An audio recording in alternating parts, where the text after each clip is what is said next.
Have we started yet? Because I can't hear anything.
Of the Board of Directors of the School District for the City of Allentown for today, June 24th, 2022.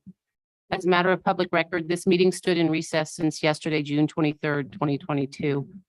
The board welcomes and invites public comment. You may address the board on non-agenda items only. The opportunity to speak on a non-agenda items will occur at the end of the meeting. If you choose to address the board, please fill out a comment card and hand it to Deputy Superintendent Ramos. Once recognized, please come to the podium, state your name, and you'll have 3 minutes. Thank you. Say it into the script. Can you please call the roll? Ms. Brown, Present.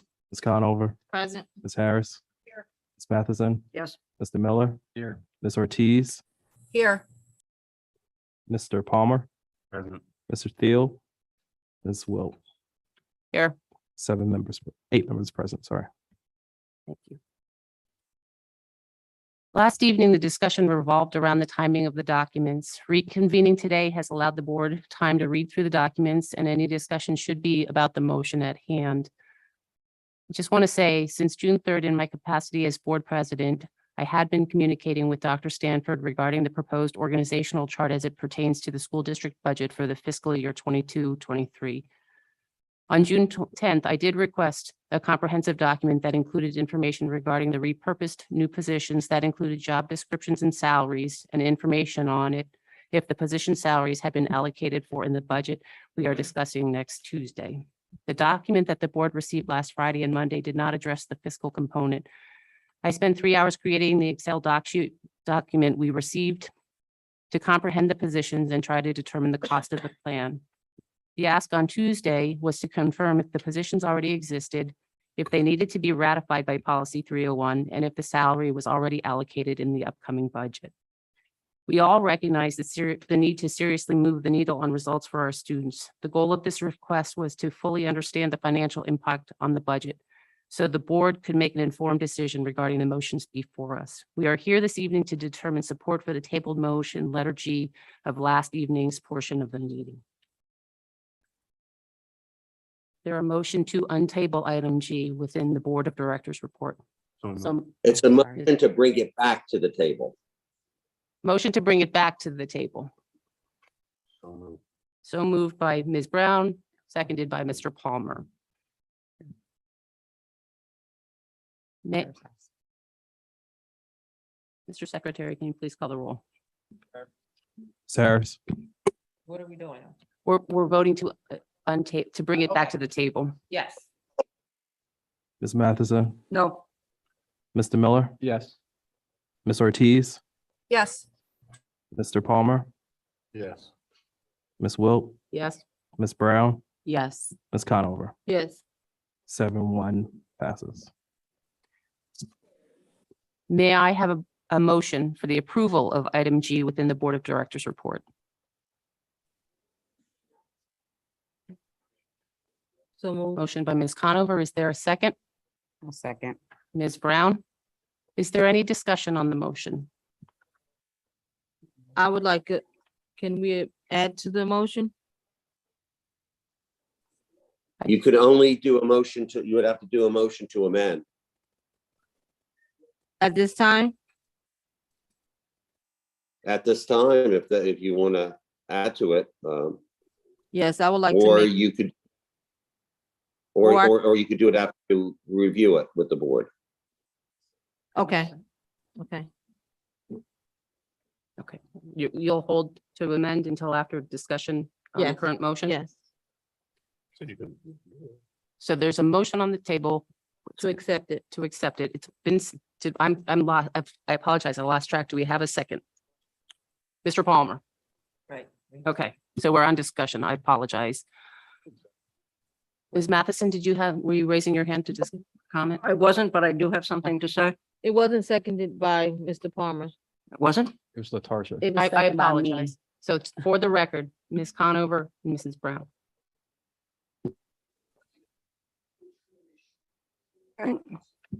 Under no circumstances. In fact, I'm going to make it stronger than that. No way in hell can I vote for this motion.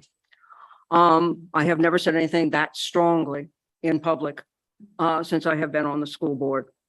Though there are ideas to discuss in these plans, I wish that we had had a series of meetings, maybe a board seminar, certainly a couple of committee of the whole meetings, in which we could talk about the general direction. Here's my main problem. It is not that I don't think that certain parts of this are things that we need to do eventually, but I think that our effort right now has to be on our primary focus, that is on our students in our classrooms.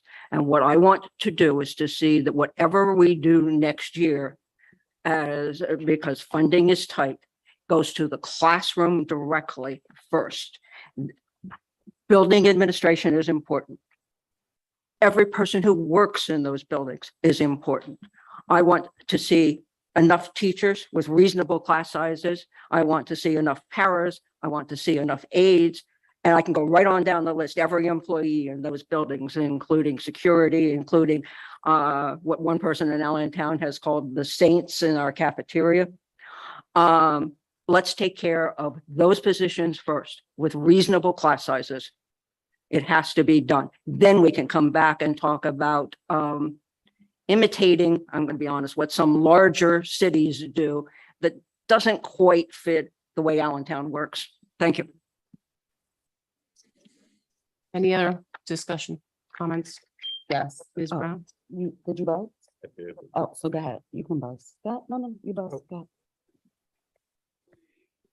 Okay, so my question is, I agree a lot with what you said, Audrey, but I would like to give Dr. Stanford the option to explain why to outline things in the way that you did. I did have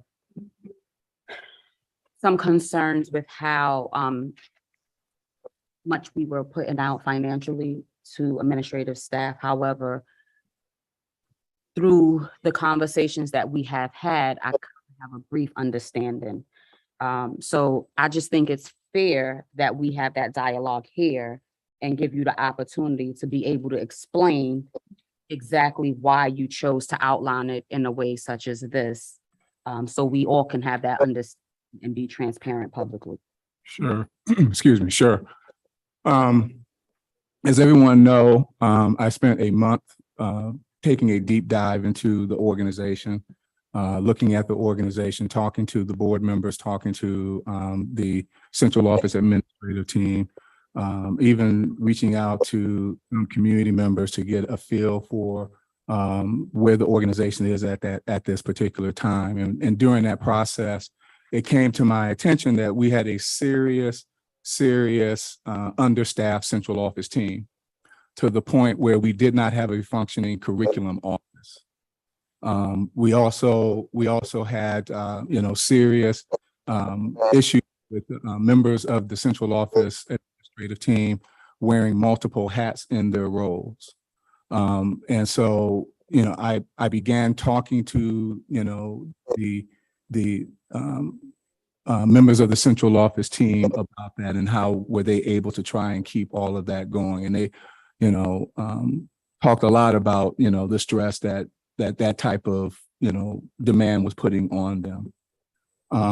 So then, once I entered the district, everyone knows that I've, been out meeting with people, meeting with visiting schools. In fact, I started visiting schools in October. I even started the job. My first round of visits were with the middle schools and the high schools during rivalry week in October. And then I began visiting elementary schools in December through January. I also one-on-one meetings with building principals and their instructional teams, reviewing their data. And other members of the administrative team sat in on these meetings with me. It became very clear to me during those meetings that we had serious issues with foundational skills deficiencies in math and in reading across the board grade levels. It also became clear during my onboarding process and my entry plan process that a lot of building principals and teachers through the focus group meetings I held with them believed that they were not getting the proper support from central office for the things that they needed to do. I spoke to teachers who basically said, yeah, we don't have a curriculum office. And so I have to go online and download curriculum offline and then have to spend time trying to figure out how to make it appropriate for my class level. And that's time that they're spending on their own outside of the classroom to be ready for class each and every day. Spoke to a special ed teacher that talked about it in terms of, I have to go online, pull down curriculum, and then I have to work and figure out how to make it work for our special ed students because we don't have a curriculum team. Why am I saying all of that? I'm saying all of that because, I do respect our teachers, our paras, and the people working in the front line in our school buildings. They are working very, very hard right now, but we need to work smarter, not harder at this point. And I believe a major reason why people are working harder at this point is because we don't have the proper support coming from central office. And so I've been working on this for several months to try and achieve a balance between that proper support at the building level and also at the central office level. We have had conversations as an administrative team about, is it possible for us to add additional principals strategically at buildings that need assistant principals? Is it possible for us to add additional assistant principals at school buildings that need assistant principals in the district? Is it possible to add additional supervisors of instructions, which are a part of the plan that has been presented? We have 7 supervisors of instruction that would work at the elementary level that are a part of what has been presented in the comprehensive motion. We also have 2 additional gifted facilitators and a gifted coordinator that would be working in the school buildings, trying to build a better aligned and comprehensive gifted program. Because as of today, we really don't have an existing gifted program. And that is also in this comprehensive motion that is under consideration also.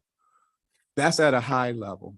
But when we talk about what's happening in the classroom, I think it's safe to say all the research has pointed to that if you're going to have a high performing functioning school district with high performing instruction going on in the classroom, there are certain elements to making that happen. First and foremost, you have to have a strong curriculum system that aligns your written, your taught, and your assessed curriculum. And through that system, you then have to have the instructional materials aligned to that curriculum. And those instructional materials should be developed by a central office so that you have coherence and alignment across the district. And that information then is provided to those teachers and to those building principals in a system of aligned and coherent professional development. One of the things that members of our team have already begun to look at is how do we have a systemic aligned professional development program this coming up school year, looking at the things that we need to offer from a central level, but then coordinating with the building principals to see what needs to be provided at the building level that is more designed and trained on what they need at that particular school building. Because we all know there are things we can create systemically for all of our schools, but every school is their own culture and climate and learning environment. And so, you know, those building principals have to have the ability to develop professional development that is aligned to their unique cultures and climates in their buildings. And so in addition to an aligned curriculum system, in addition to a strong delivery of instruction systems and training, you also have to have very strong principals, okay? What do we have right now? We have a high school that hasn't had a principal in almost 2 years. We also have a high school principal that has only been on the job for like maybe 3 years. We have another high school principal that has been on the job maybe 3 years.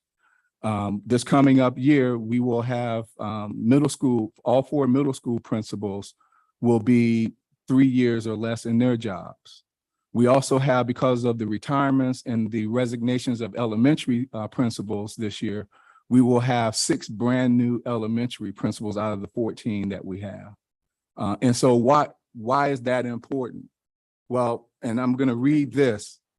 Principals' contributions to student achievement were nearly as large as the average effect of teachers identified in similar studies. Principal effects, however, are larger in scope because they are averaged over all students in a school rather than a classroom. I go on to quote, "It is difficult to envision an investment with a higher ceiling on its potential return than a successful effort to improve principal leadership." This is from an article titled "How Principals Affect Students in Schools, a Systemic Synthesis of 2 Decades of Research." Okay. So effective principal leadership as instructional leaders is absolutely critical. And this research that I'm sharing with you tonight has been out there for decades now. Okay. In the last 10 years, an organization called the Wallace Foundation has done extensive research on principal effectiveness and also on the effectiveness of a position called principal supervisors. In our school district, we call these positions executive directors of schools, executive director of high school, executive director of middle school, and the executive director of elementary schools. That research over the last 10 years has proven that if you are able to achieve a smaller scope span of control for your building, for your principal supervisors, they can have a tremendous effect on principal leadership and principal effectiveness in the job. Because their job in this new design model that's been researched over the last 10 years, the principal supervisor or our EDs of schools, right? Their primary focus in a restructured model would be going from compliance to going to instruction and culture and climate and looking at and providing professional development for principals to be better instructional leaders in their schools, to help them focus on what are the cultural and climate issues and strategies that you can use in your buildings. What are the instructional improvements and best practices that your faculty can use in order to improve their teaching and learning, you know, in the classroom. And so this research, you know, has been going on for about 10 years now. If you want to read it for yourself, go to the Wallace Foundation's website. They've got a section on principal leadership, and when you pull it up, you will see all of the research they've done on principal leadership. And when you look at the principal supervisor section on their website, you will see all the research that they have done on principal supervisors. So my goal with this instructional, I'm sorry, with this comprehensive proposal was to address instruction in the classroom. Okay. We have several students in our district that do not have the foundational skills in reading and math. And it's not a mystery. The test scores for years have demonstrated that that is the case. Okay. A lot of that, I believe, has to do with the fact that we don't have a curriculum and that we're working on that. That was a part of the curriculum audit that was done a few years ago. And we've got a team of people with a consultant working on that. It's going to be a couple of years before it's up and running, but in that meantime, we have to be able to still push forward and have the systems and supports in place to still try and make academic achievement occur. In addition to the principal supervisors, we have to have culture and climate structures in place. And by structures and systems, what I mean by that is that we have to have a framework that has expectations around culture and climate. And the best system and framework that I know of, that I've seen in my years of being in public education, is a system called PBIS, Positive Behavior Intervention and Supports, and Multi-Tiered System of Supports, MTSS. Using a framework and using a set of expectations with a framework like that, we can then begin to address on a systemic basis, district-wide, what's happening across the district. And so some of the recommendations in this comprehensive motion would provide better support from the district level to be able to build that type of framework and then to implement that framework and provide the professional development and provide the additional supports to make that type of framework work district-wide. The last thing that I would address as a part of your question is that in this plan also is an effort to build a system of supports that will allow us to be better at the building level at analyzing our data and then turning that analysis into strategies and tactics in the classroom. When I did my data review meeting, one of the questions I asked of the principals and their instructional teams, if you had to rate yourself on a scale of 1 to 5, with 5 being the worst, how would you rank your ability to analyze data and then turn that data into instructional strategies and instructional practices in the classroom? Only one building would give themselves a 4. The vast majority gave themselves a 2 or a 3. A part of what I would like to do with this comprehensive plan is to build data analysis and data use systems and structures that will better support our buildings in being able to analyze their data and guide instruction in the classroom with the use of that data. Okay, so I'm not done. I have several questions. Sure. Okay. Well, I guess you answered that question. What is the difference between the prioritized positions and the position in the organization chart? Could you briefly Could explain? she say that again? It was hard to hear. Oh, Can you speak into the mic? okay. Can you hear me better now? All right. What is the difference between the prioritized positions and the positions that's within the organization chart? Sure. Excuse me.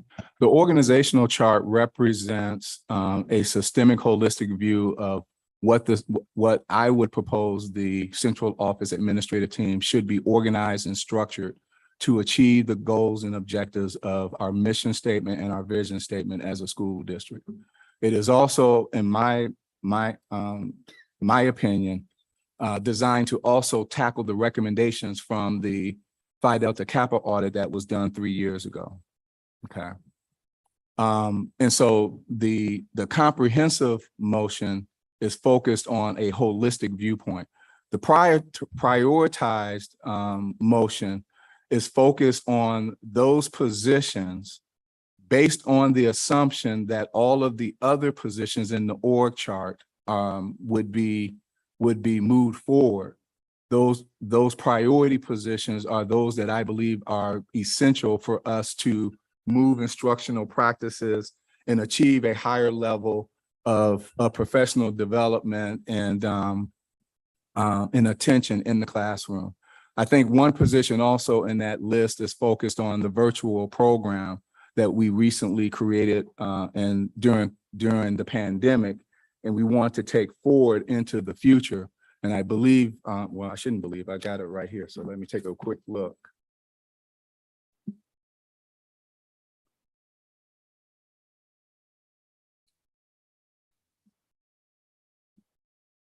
So yeah, so if I may, the positions that are highlighted is the Executive Director, Elementary West. This goes back to the principal supervisor and improving principal instructional leadership in the classroom that I spoke about just a few minutes ago. The Director of STEM speaks to the curriculum that I was speaking about, because that would be a part of the curriculum office that I have proposed in the comprehensive plan that will be led by an executive director with a director of English language arts and social studies, a director of STEM, which is science, technology, engineering, and math, a director of core enrichment, which would be your music classes and your phys ed classes and so forth. And then a director of instructional practices and educator supports, which would be the position responsible for providing a systemic aligned professional development district-wide, and would also be responsible for working with our teachers to create instructional materials based on a new curriculum that they can utilize in our school buildings. The next highlighted is Director of Virtual Campus, and this is what I was just speaking to. We have just created a virtual campus program, but there is no director of that program right now. And so the idea is to have this position to, be the day-to-day person overseeing the virtual campus program. And then College and Career Ready Coordinator would also be a part of that curriculum office that I was speaking of, focus on the new graduation requirements. We received a presentation from Brandy Sawyer a few months ago, speaking to these new requirements and making sure that all of our building principals and teachers understand, and our counselors understand and know the new requirements from Act 158. But also, in addition, we have a program called the Century Promise that we are ramping up right now.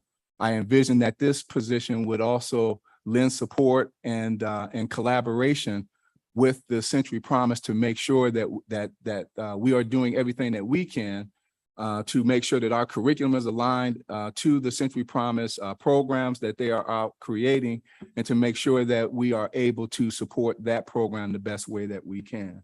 And so I submitted that priority list to say that these are, because I was asked to submit a comprehensive list, but also to submit prioritized, a list of 5 priority positions as well.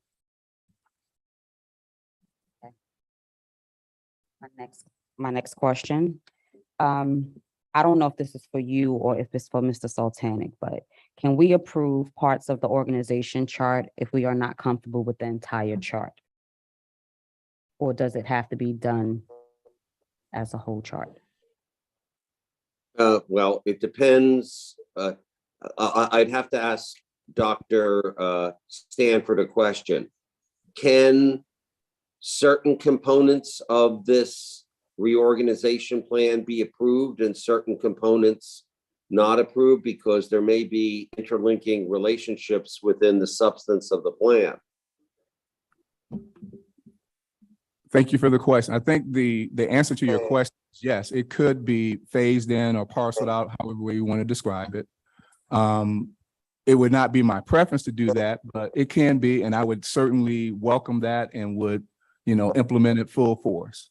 The reason why I say it's not my preference is because it's not I've done this in the past where I've tried to initiate certain things during the middle of a school year. It's difficult to do that. And so if we were to phase it in, I would say let's phase it in on a yearly basis and not try to phase in something, mid-school year. But I have no objections to doing a phase in if we are all in agreement that we shouldn't try and phase something in the middle of the school year, that we should phase it in, in between school years during the summer. Okay. But in direct answer to the question that's posed, if that's the direction the board wants to take, it's going to take a lot more work to arrive at that. You're going to need to identify which positions are going to be phased in and when, because it has a budgetary impact that you need to resolve by Tuesday. And I would agree with that. So my question to that is, the budget isn't finalized. Correct me if I'm wrong. I'm asking the question. the budget is not completely finalized until we receive the funding from the state. Is that correct? No, Okay, all right. All the, right, the, so, if we don't get the funding from the state by June 30th, we're going to rely upon our budget for that. We may have an opportunity, depending upon how the legislation is written, to reopen our budget, but we don't know that until the legislation is actually written. okay, all right, so. this Can is can my- I ask a question? Okay. Sure. Attorney Stefanik, historically, you can go back and adjust the budget throughout the course of the year. No. No. So we can't add a Okay, I position. mean, we can transfer funds throughout the year. We have the right to do that. But there is a provision in the school code that talks about additional funds from federal or state revenues allows the district to potentially reopen the budget. But sometimes when we've had situations of budgets that were passed post June 30th, the state mandates rebates or other issues tied to the legislation. So we cannot precisely predict what will happen if there's going to be additional sums of money that the district receives and how we address that from a budgetary perspective. That's a little bit of an open issue. I think it's important to recognize also, Ms. Brown, that we have to submit the budget to the Commonwealth, to the Department of Education. So just for the record. I understand now. That was a good question, Nick. So I'm gonna close my discussion, but I'm just gonna make a statement. The one question that maybe needs to be addressed, how much, and I mean, as a follow-up to your question, is how much or how many of the positions in this motion are covered within the budget as presented? And I know Mr. Aristocasian is not here.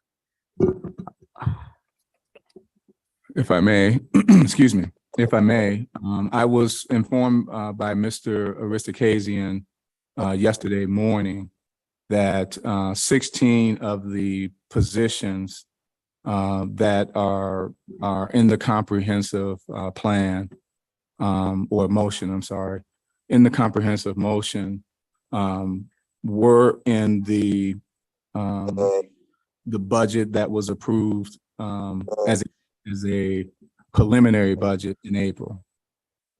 And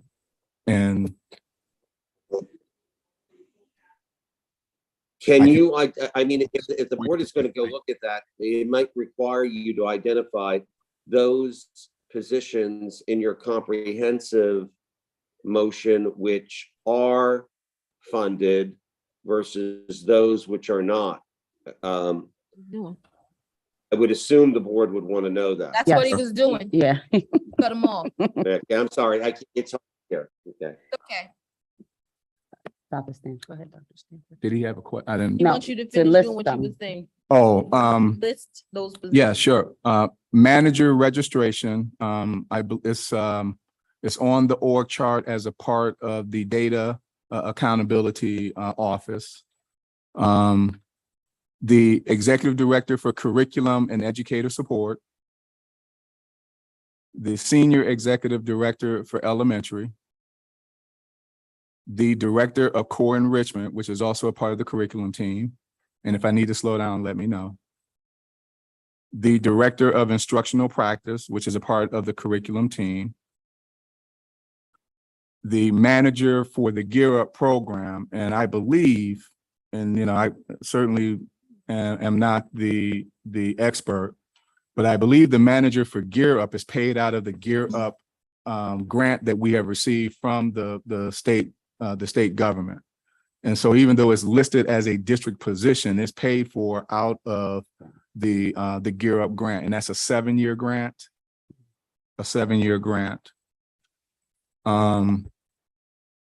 The coordinator for family and community engagement. The director for social emotional learning, the manager for attendance services, the coordinator for gifted students, the coordinator for college and career ready, the executive director of Elementary East, the board secretary slash executive manager, the deputy superintendent chief academic officer, the assistant to the superintendent chief culture, equity, and advancement officer, and then the assistant to the superintendent chief operations officer. I was told yesterday morning that those positions, those 16 positions are in the tentative budget that was approved in late April.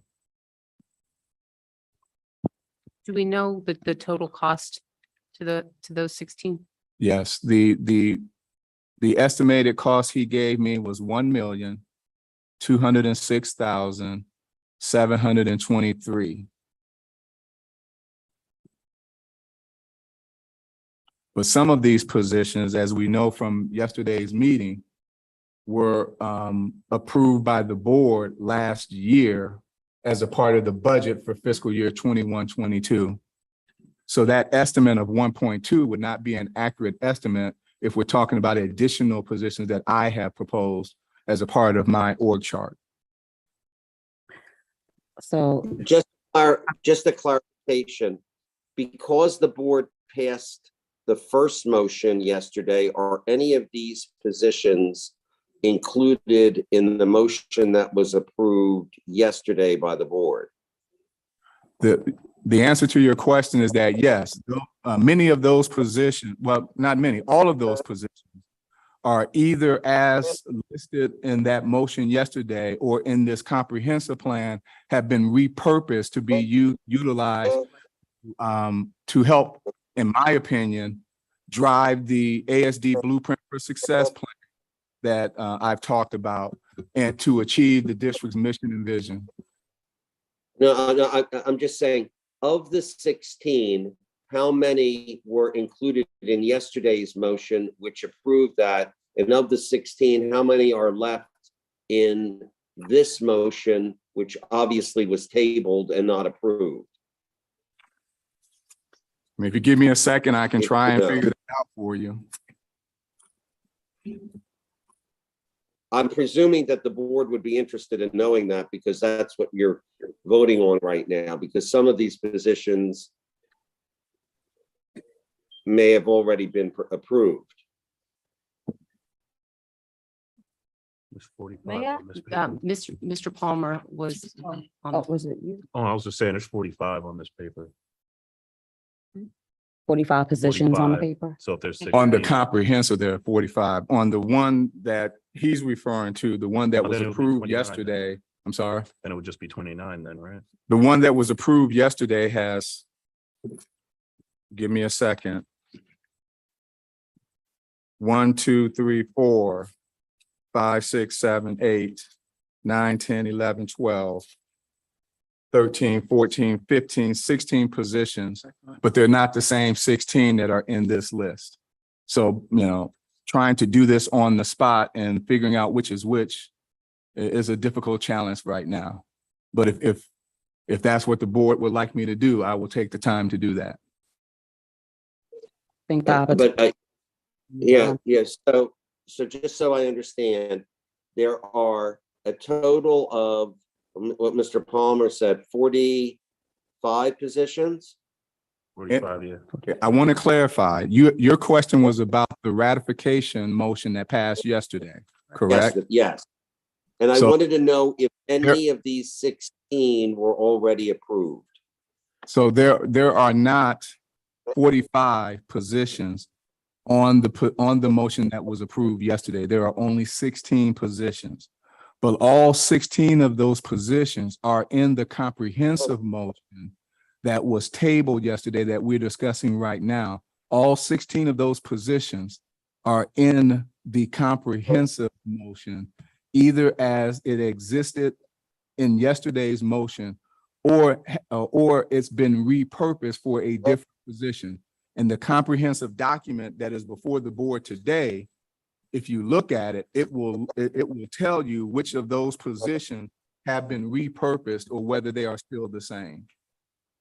So a repurposed position that was approved yesterday through the ratification vote could have appeared in one of the 16 yesterday, but could also be appearing in the 45 that are up for potential action tonight.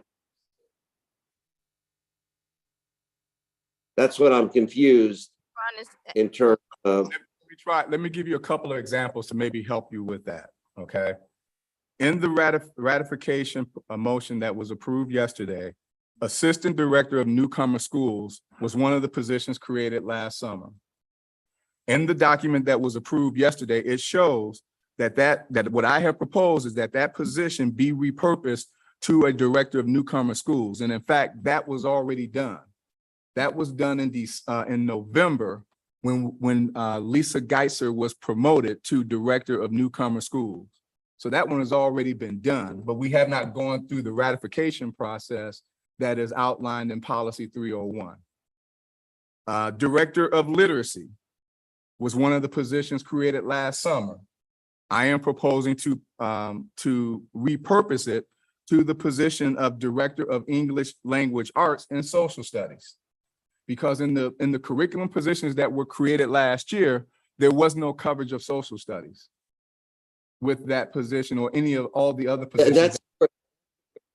That's a great example. So the first item, you're not changing at all or repurposing. You've actually filled that position. So the ratification vote was all that you needed to get that approved. So that, I presume that position doesn't appear on this comprehensive position. It still does, because in my conversations with you, maybe I didn't quite understand, but I thought I needed to replicate positions in the comprehensive.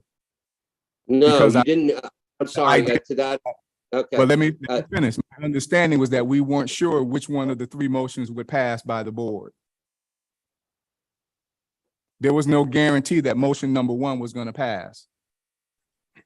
And so my understanding of my conversation with you was that because of that, then I needed to make all three of them comprehensive based on what I was asked to do, and making sure that the things that I was asking for were completely covered. Okay, I think in light of the fact that the board yesterday approved that motion, those positions that are not repurposed or carry with it new compensation should be removed from this motion to isolate those items that are being changed. Is that something that the board could give the administration the authority to do and then bring it back to the board, as opposed to us trying to figure that out right now? Well, you won't have time to bring it back to the board until you vote on the budget, and the budget will need to be predicated on this. Well, I guess what I'm saying is that I can do this over the weekend and have it ready on Monday, or even over the weekend and email it out to the board. But trying to do that right now, it would take some time and effort to do that, because I've got to cross-reference positions from both documents. Okay, but then if I were a board member trying to ask a question on how much does this motion really cost the district in terms of additional dollars, I wouldn't know that at tonight's meeting. Okay, well, I'll go through it and do it. I mean, I have no problem doing Well, I it. don't know. I'm just asking. I'm not a board member. I'm just trying to assist in dealing with this difficult situation for the board. Yeah, I don't. My turn? I don't know that it's difficult for the board, and for this same reason is the reason why yesterday we moved for us to have more time to be able to have this discussion. So, and I'm also gonna ask the question, or would like for, it could be Dr. Stanford, or it could be, Nancy, Will, or even you, Mr. Sultanic, to let the board know how this came about, because what we're talking about, although we want to make sure we're trying to get something, an org chart and all this stuff done at this point, this is as a result of you advising us maybe about 3 or 4 weeks ago that this would be best practice. It's not something that's mandatory. No, it is, actually, it is mandatory under your own policies. Under policy 301, it is mandatory unless you rescind policy 301. And have that policy been followed? We just put policy 301 through yesterday, right? No, policy 301 has been on the books So since we nine- had one, but we made some adjustments. No, 301? we did not make any adjustments to policy 301. Yeah. Policy 301's been on the books since 1998 and hasn't been updated. And hadn't been. So what I would like for you, because I want to be right, I don't want to be wrong. All right. Yep. So I was in the meeting. Can you explain to me how it was explained? What's the difference between dealing with this and best practice as opposed to what is actually, because obviously I don't know, I don't remember. So explain it to the board so I'm not giving them wrong information. What is the Okay, difference? Why did we have to revisit policy this budget meeting? Policy 301 requires anytime you are creating a new administrative position, that a new administrative position comes to the board for official action, and that you need to have a job description and dollars and cents attached to it. And that's why we are doing this process. The adding of a position in the budget does not create the position. The adding of a position through formal board action is the only way that you can add a position under your policy. And we found this portion of this, we found this out how many weeks ago? When did you advise us? June 3rd, June 2nd. That's when, so Mr. Sultanic, and today is what day? June 24th.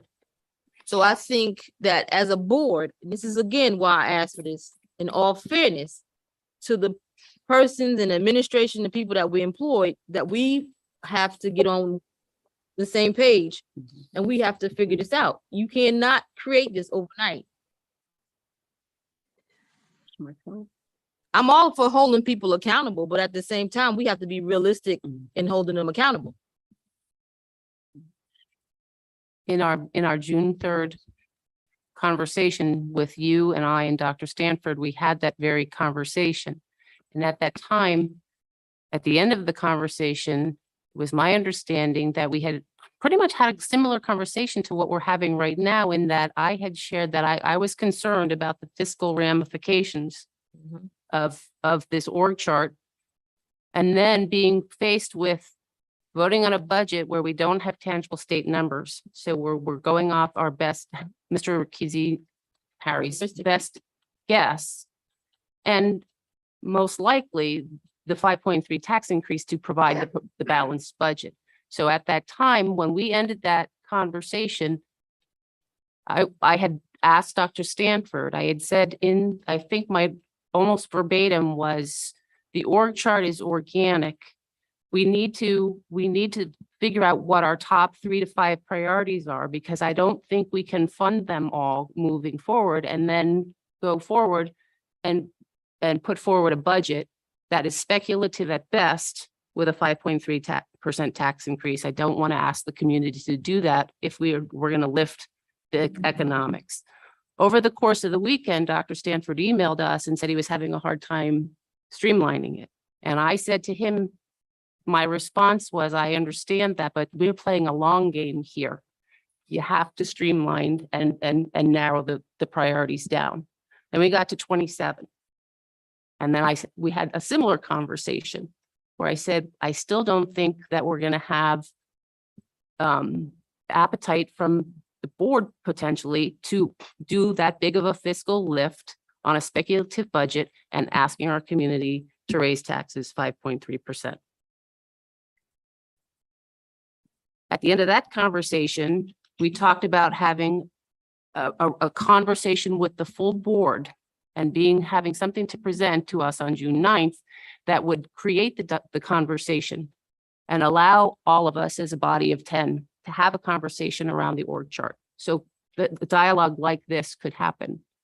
That didn't happen. So on the 10th, that's why I sent the email to Dr. Stanford asking for the comprehensive list. And I asked for salaries and I asked for basic job descriptions and I asked for a comprehensive document so we could look at it and we could digest the financial ramifications before we got to this point and to the June 23rd meeting. You were not able to be at our board officers meeting. We doubled down for about an hour and talked through some of the positions. We got the document that I asked for. I spent 3 hours because I couldn't do it. So I created this document so I could look at it myself. And I created 2 columns that said, does the position exist? And if so, is it budgeted for? And I sent that on Tuesday. We got it back on Thursday. And the question that I had was, if it's budgeted, when I got it back, it was, yes, it's budgeted for 150. And my question was, is that what our proposed org chart salary is? Is that what we're chasing when we find talent out in the public? I wanted to know what the difference was between what has been budgeted for these positions and what the additional ask was going to be. Again, because we're being faced with a speculative budget and a tax increase. So that was the driving force behind all of this and got us to here.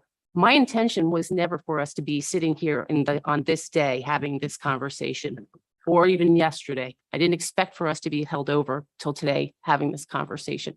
I was trying to wrap my head around the fiscal impact so we could figure out what the priority positions were. And I am all for being able to move this district forward and fill some of these positions, but I wanted to know what the fiscal ramifications were. So that is the sequence of events as I remember them. And from starting June 3rd, after the science fair, when John and I were Dr. Stanford and I were in his office and you were on Zoom and we had that initial conversation.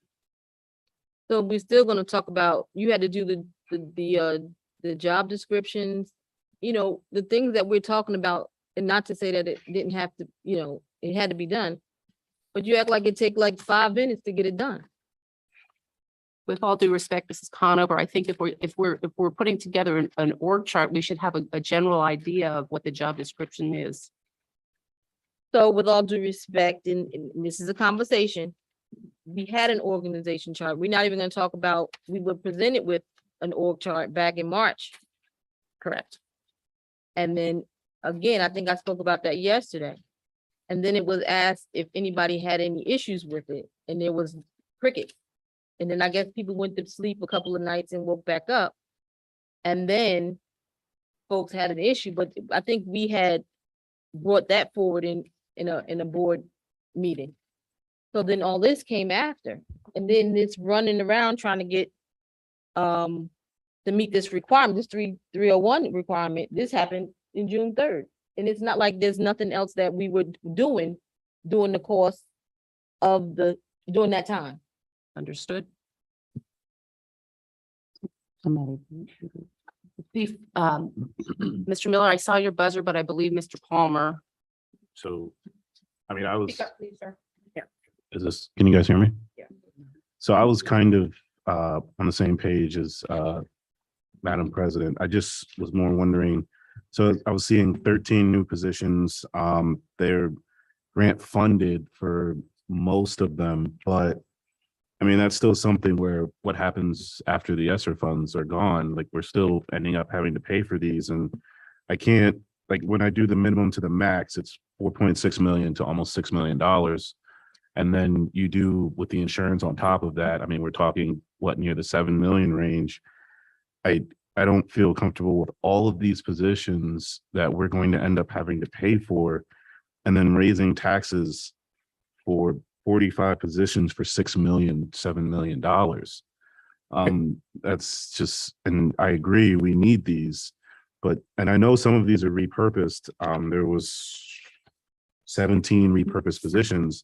I understand we're technically paying for some already, but when you get down to some of these, like for the elementary schools, I'll give that as an example. We have the executive director, and then we split it again between East and West. And we consider that two different repurposed positions, and that's $300,000 being spent on just two different things where, I mean, it's just something where I find it really hard to ask people to raise taxes and then they'll see something like this. So I'm kind of agreeing with Ms. Wilson in that aspect of it's just kind of hard to me. And then knowing what can happen and then asking the state, hey, is there any way that you can go ahead and assist us? By the way, we just created 45 new positions at the same time. I mean, it's difficult over here for that. And I understand where you are coming from. I understand there's a need. I'm shaking my head because you're saying 45 new positions. Well, not new. They are I know not that. 45 new positions. Well, there's If you 45 go, on this list. I know. if There's you let only me 13 finish, new if you ones. I let me know. finish, go to this document, Yeah, there's it equals right? 13. When you go to this document, the positions in yellow are new positions that I have proposed to be a part of the general fund. How many do you see that are yellow? So as I was mentioning, I know that there are some that are coming just out of the general fund. No, but I'm just trying to make sure that we're being accurate in our description of this. Because when you say there are 45 new positions being created, Well, there's 45 There- on the paper is what I meant. there are 45 on, see, Yeah, that's this whole, and I went back to look at my notes. This whole thing started because Mr. Sotanik said we had a compliance issue. Mrs. Wilt's questions turned it into a financial issue later on after that. So the reason why you see 45 positions is because nobody that I've talked to remembers the last time the policy has been followed. So that's why you see a list of 45. The list of 45 is not new positions. I misspoke. I am Okay. sorry. Because I originally started off with naming how many there were, and then I was just saying the paper has 45. And so when you look at page 5, student and school performance office, that position has been paid by by title grants for I don't know how long. The grants and advancement office, that position has been paid by grants for I don't know how long. So those are not new positions being proposed. So again, I want to make sure you're counting the right positions. And so when you go back to the positions that I just read off that Mr. Aristakazian gave me, if you go to the ED East position, that position was repurposed from an existing position. So if he was going to put a new position in, I would have rather it had been the elementary West position. So that way that both positions wouldn't be grant funded and wouldn't have to be worried about that. Okay, he put in the college and career coordinator, which I have as a grant funded position. He put in the family and community engagement position, which I had as grant funded. Social emotional learning director, I had as grant funded.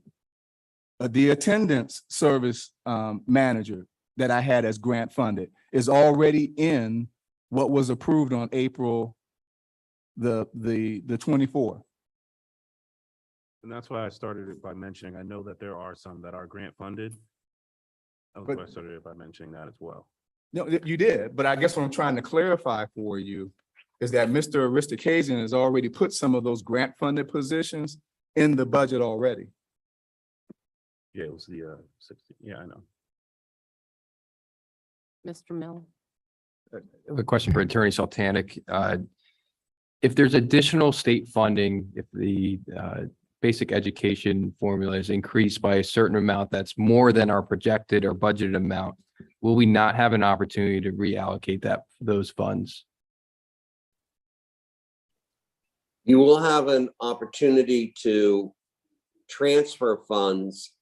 There is a provision in the school code that allows the reopening of a budget when you get additional funds. So likely we would figure out a way to repurpose it, but I can't say exactly right now how that's going to happen because they often tie that in legislation, particularly if the budget gets adopted post June 30th, which is increasingly which is, given what I'm hearing, very likely under the circumstances. And is there an opportunity? Repurpose the funds, but as you know, obviously, as we stand right now, we don't know what that number is going to be. And that's what's adding to the complexity to both the administration and the board in addressing this issue. So the number I'm looking after is the fiscal impact from last year's budget to what is proposed with all these positions, what your org chart is presenting. What is the lift from this current year's to next year's? Make sure I understand your question. And also, I just want to let everybody know that I've got Mr. Sotanic's question earlier about the duplication from what was passed yesterday and what is in the comprehensive motion today. So if you're ready for that, I can give you that. If I understand your question, you're asking me, what is the total delta of the current organizational structure to what I proposed? Correct. With my calculations, it's about $1.6 million, the delta. Right. And if you, I added in at the request of a member of my team, I added in April, 7 supervisors of instruction that would be brand new positions. That's included in that 1.6. If you take those 7 positions out, if we're talking about phasing and all of that, the number goes down now to 900 and something thousand. It's under $1 million.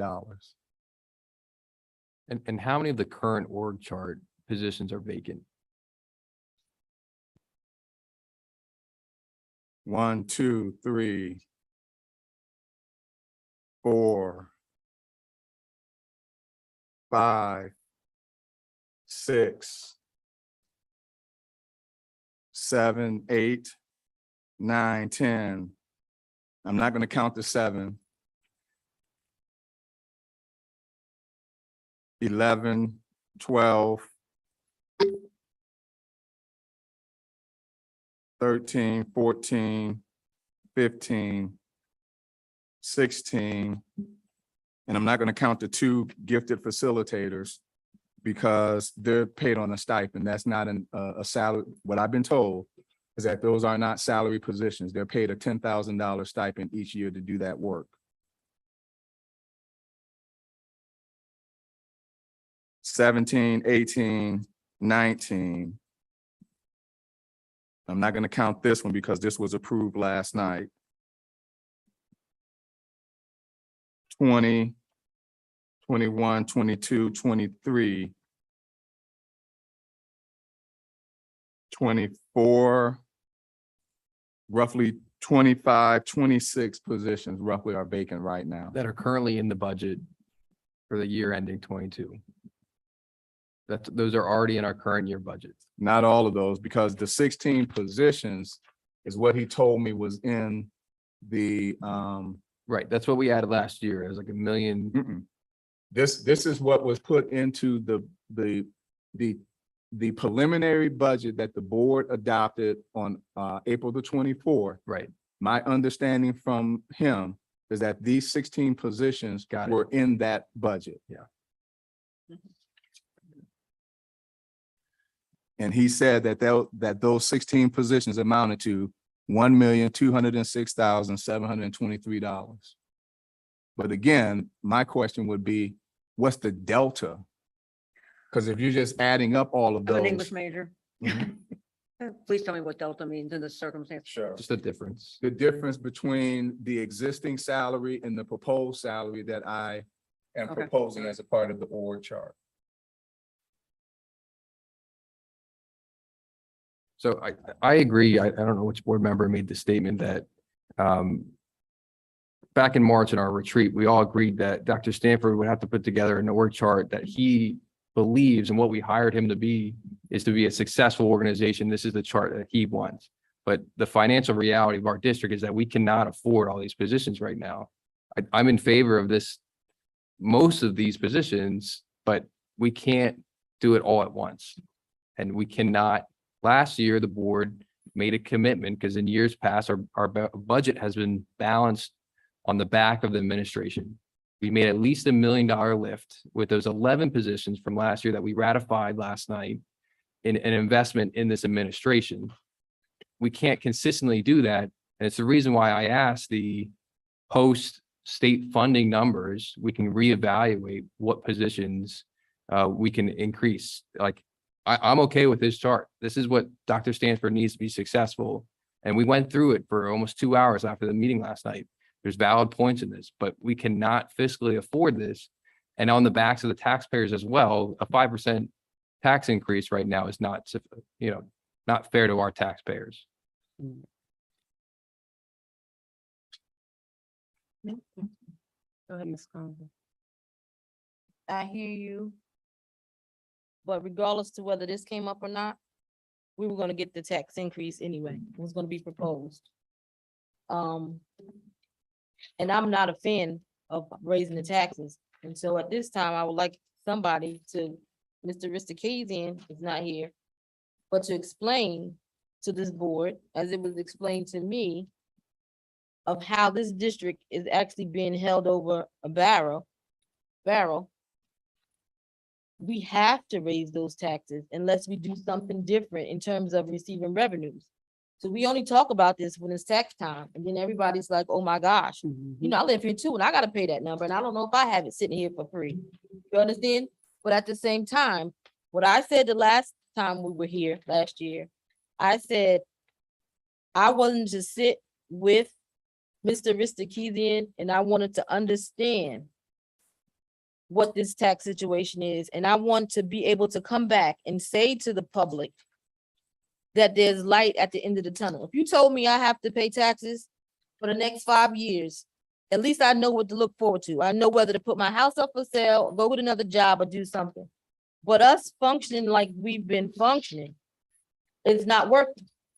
Now we're sitting here and we're talking about we just don't have the money, right? We knew that in the beginning of the year before we got here, right?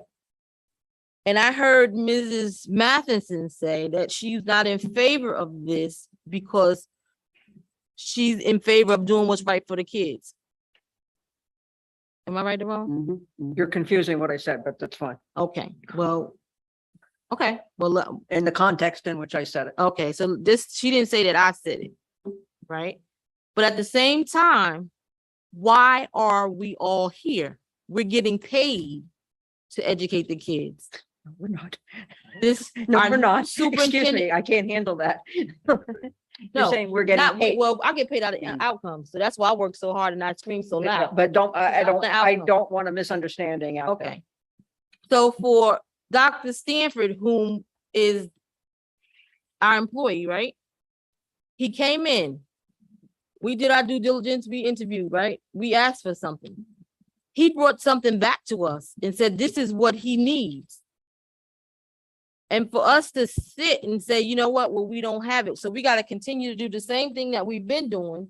That doesn't work. I came on this board in 2017 and we did the curriculum study. We found out that our 9th graders who are now out in the world, probably either in the system or, I mean, hopefully there's some wonderful stories there because we have done some things over the years. But if we're not investing in what we need for our kids, then taking the money and putting it down at the other level, we're just housing them. Like I said before, when I first got here. So if we know what it is we need, it to me, and I could be wrong, it looks better. And you hear me say, and I only say during election season because I'm really big on the fact that I'm not a politician, right? But I think this is the time we need to say what we need. We need to stand our grounds as far as that's concerned and not be so quick to say, oh no, we're not going to give this or we can't do this because I don't want to explain to the taxpayers that we have. I'm as a taxpayer, I'm teed off. When you look up school systems, we way down here. You understand what I'm saying? But Ms. Conover, Mhm. we're going to issue a $90 million bond to build that middle school on the east side, and we're going to have to pay for that. We just increased our teacher's contract an X amount of percentage per year. We're going to be back at the negotiation table, but in January, there's other expenses that we have to pay with that tax increase. Get it, but where's our priorities? And why are we building a school if we're not going to educate our kids when they get there? That's a learning environment that we need to put our students in. Environment, but we're talking about putting bodies and positions in place that can actually address the needs of our children so that we can educate them. I'm agreeing with you that this is what Dr. Stanford needs to be Right. successful. But if you're saying the tax increase is only for this, No, I didn't say that. I asked for somebody to explain how the tax increase works. Because people think that we just sit and we can't come up with the money and we automatically say, well, just raise the taxes. That's not what happens. Would anyone like to explain how that works? We're historically underfunded by the Commonwealth. We're required to pass a balanced budget.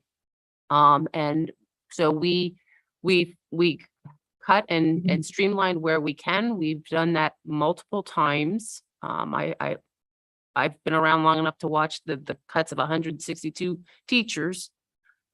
Cried as I drove by Rob and watched them putting their boxes in their cars. We are lean because we've done that as much as we can. And now we're at a point where we have to raise taxes 5.3% right now because we are only working on a speculative number. Harry, we may wind up getting more from the state. We may wind up getting what he speculated. We won't know that until they pass the budget.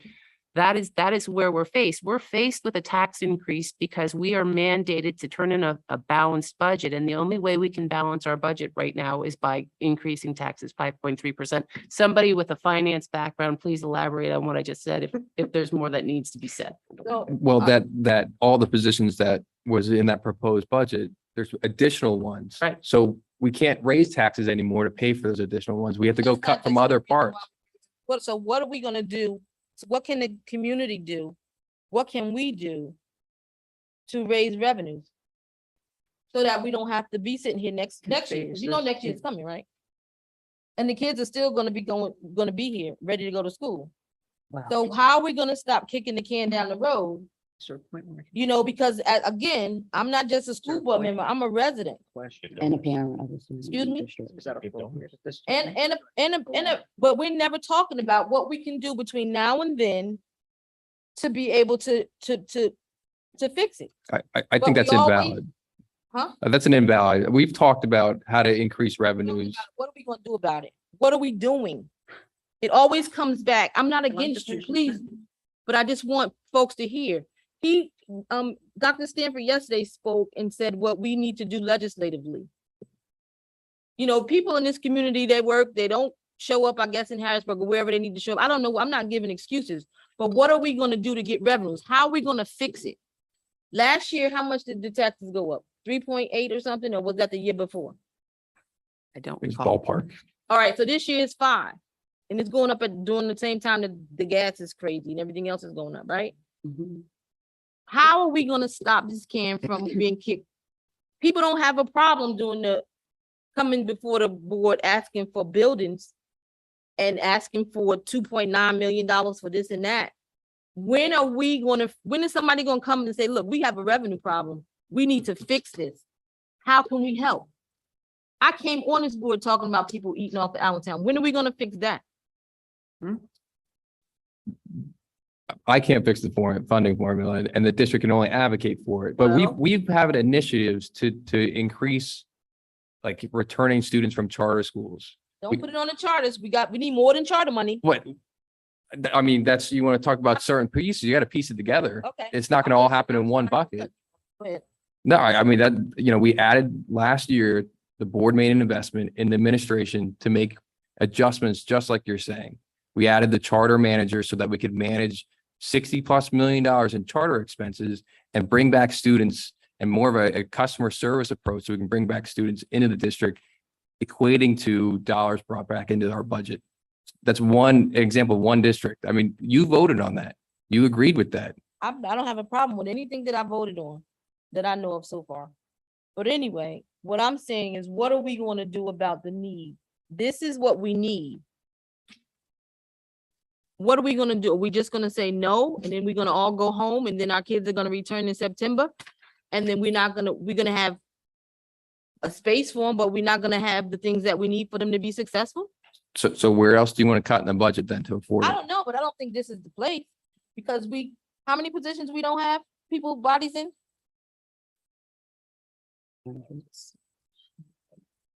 We gotta Yeah. deal with the elephant in the room. In the administration or throughout the district? Because throughout the district, I think we're at about 308. There's building vacancies. We have conversations about that with the teachers and what we need to do to hire more staff in the building. We've had a lot of retirements. We have a lot of people jumping ship because they're paying more somewhere else. True. But not only that, I think the biggest issue here today is a communication problem. Mhm. And again, when you have a board that, I'm just gonna say it, when you have a board that's divided because we're not communicating on the level that we should communicate, that's where you have chaos. So again, you said we're gonna continue to do the same thing that we've been doing, Mhm. expecting different results. That's the definition of insanity.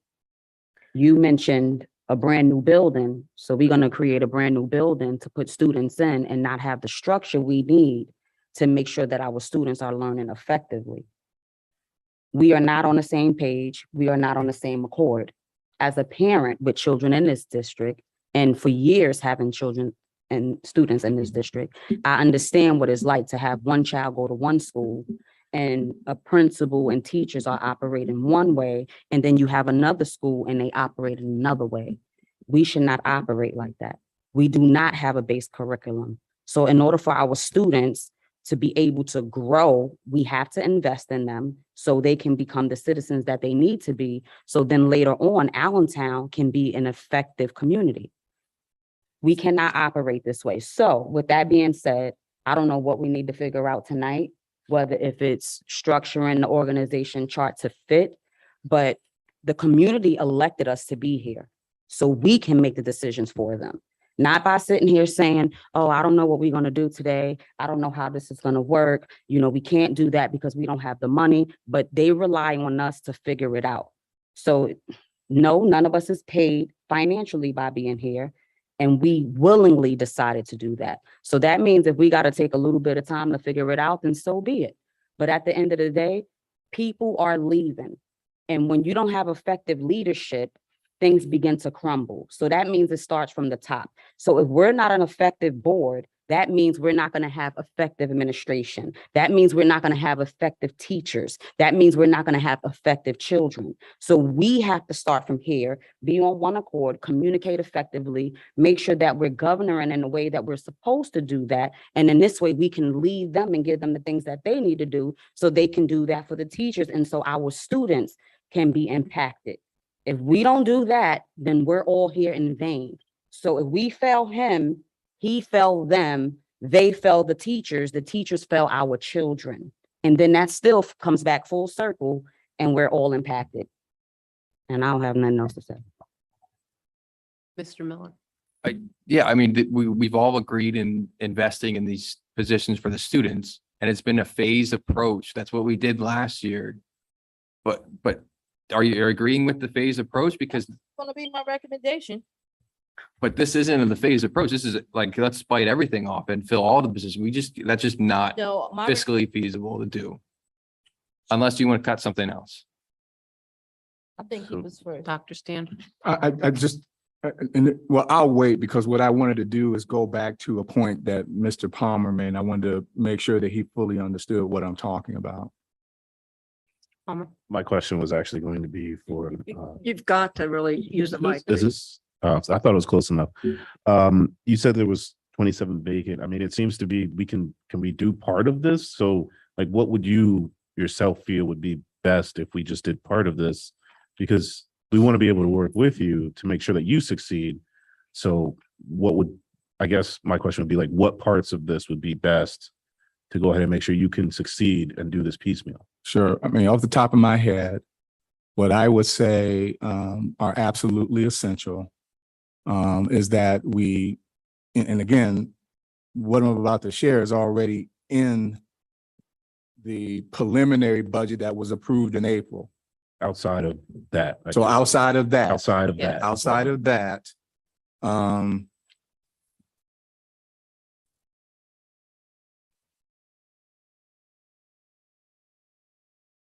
if I can, I'd like to read some additional information to answer your question about the two executive directors for elementary. Because I really want you and the rest of the board to fully understand that strategy is not about padding administration. If we care about educating our students in the classroom, That was more of an example than Right. anything. I know, but let me finish, sir. If we are talking about dealing with this issue of our students not having foundational skills in reading and math, we've got to do a better job in the classroom. How do you do a better job in the classroom? You have better supervision and better direction from the building principal. That's how you accomplish that. With all of the new principals we have coming in, how do you achieve that? You achieve that with the executive directors of the schools. Again, principals' contribution to student achievement were nearly as large as the average effect of teachers identified in similar studies. Principals' effects, however, are larger in scope because they are averaged over all students in a school rather than one classroom. Okay? This is from the Wallace Foundation study, Changing the Principal Supervisor Role to Better Support Principals. Previous research has shown that the knowledge and skills of central office staff directly influence school districts' capacity to implement instructional improvement strategies at the school level. Principal supervisors, as the central office personnel directly responsible for overseeing principals' development, benefit from structures, policies, and training that deepen their knowledge of teaching and learning and facilitate the ability to work with principals as coaches and teachers rather than as compliance managers. That's why that position is so important, sir. I went to an elementary school this year where a teacher sat in front of me and said, I've got a class of 20-something students in 5th grade, and all of them are 2 grade levels behind in reading.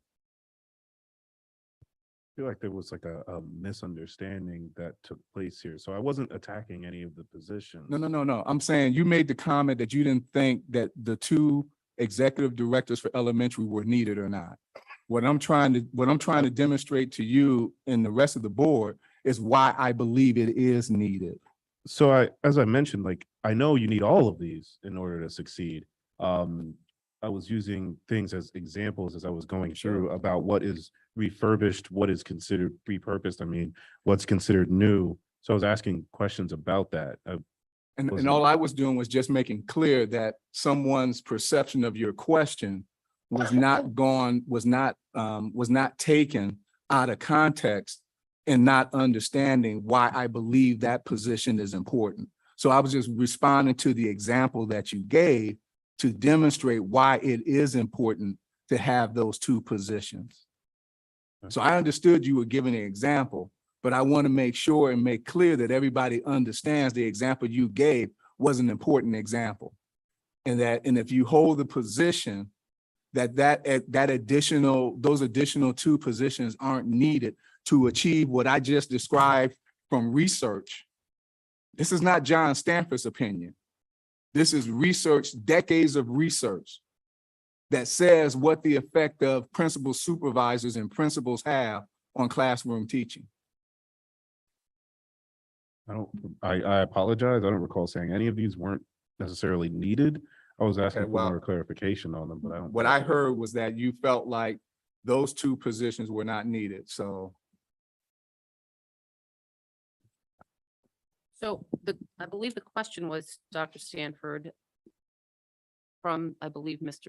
Miller or No, I was what- asking what or would be the most like the Mr. top Palmer. priority positions. Sure. So Outside I of the- provided that information to the board already. I would say, based on those 16 positions that was emailed to me, I would say that the executive director for Elementary West, director of STEM, director of virtual campus, Wait, these are 16. the college and career ready coordinator, because I think Mr. Aristakazian confuses the coordinator for the Century Promise with the college and career ready coordinator. Because there are two positions there. One is called the community coordinator, that is a part of the Century Promise. And then the second one is called the college and career coordinator. So again, if he's got the right position on here in terms of college and career ready, then I would say the Century Promise community coordinator would be that priority as well. And so I would have to get clarification from him. Which one of the two is he talking about with that entry? But either way, one of those two, I would say is essential given this list. And then the last one would be the, oh no, that would be it. That would be it. So I've been quiet. I've been listening. What Patrick said, he directed a question towards you. And it felt like, I'm gonna be honest with you, it felt like you were attacking Patrick, I wasn't attacking him. but that's what it felt like. I wasn't attacking. He was just making a simple question, and that's what it felt like to me. I wasn't attacking him. Okay. So it's unfortunate that you took it that way. What I was trying to do was emphasize my point to the entire board, the importance of these two positions to the academic success of our students. I wasn't attacking him. I just wanted to make sure that he and the full board understood the importance of those two positions. All right. So, now my major has always been a major concern. Always has been, and it still continues, that in your new org chart, you got rid of Deputy Superintendent of Accountability and Equity and School Improvement. The city of Allentown came together to get this, came together for the coordinator position. Because we didn't have that here. You are repurposing it, I understand. The state of Pennsylvania, only 2 school districts had that position. Ours and Pittsburgh had it first. By taking it away and putting it piecemeal out to others. And I told my vice president this, it's taken away the power of that office. It literally, I cried when you took that away, because we fought so hard for it. I know that you're repurposing it and putting it in other positions, but when you do that to me, it doesn't have the teeth, it doesn't have the bark, it doesn't have the power anymore. It's gone. You can, assistant superintendent is one thing, deputy superintendent is another. It stands on its own. And now it doesn't. It's going somewhere else.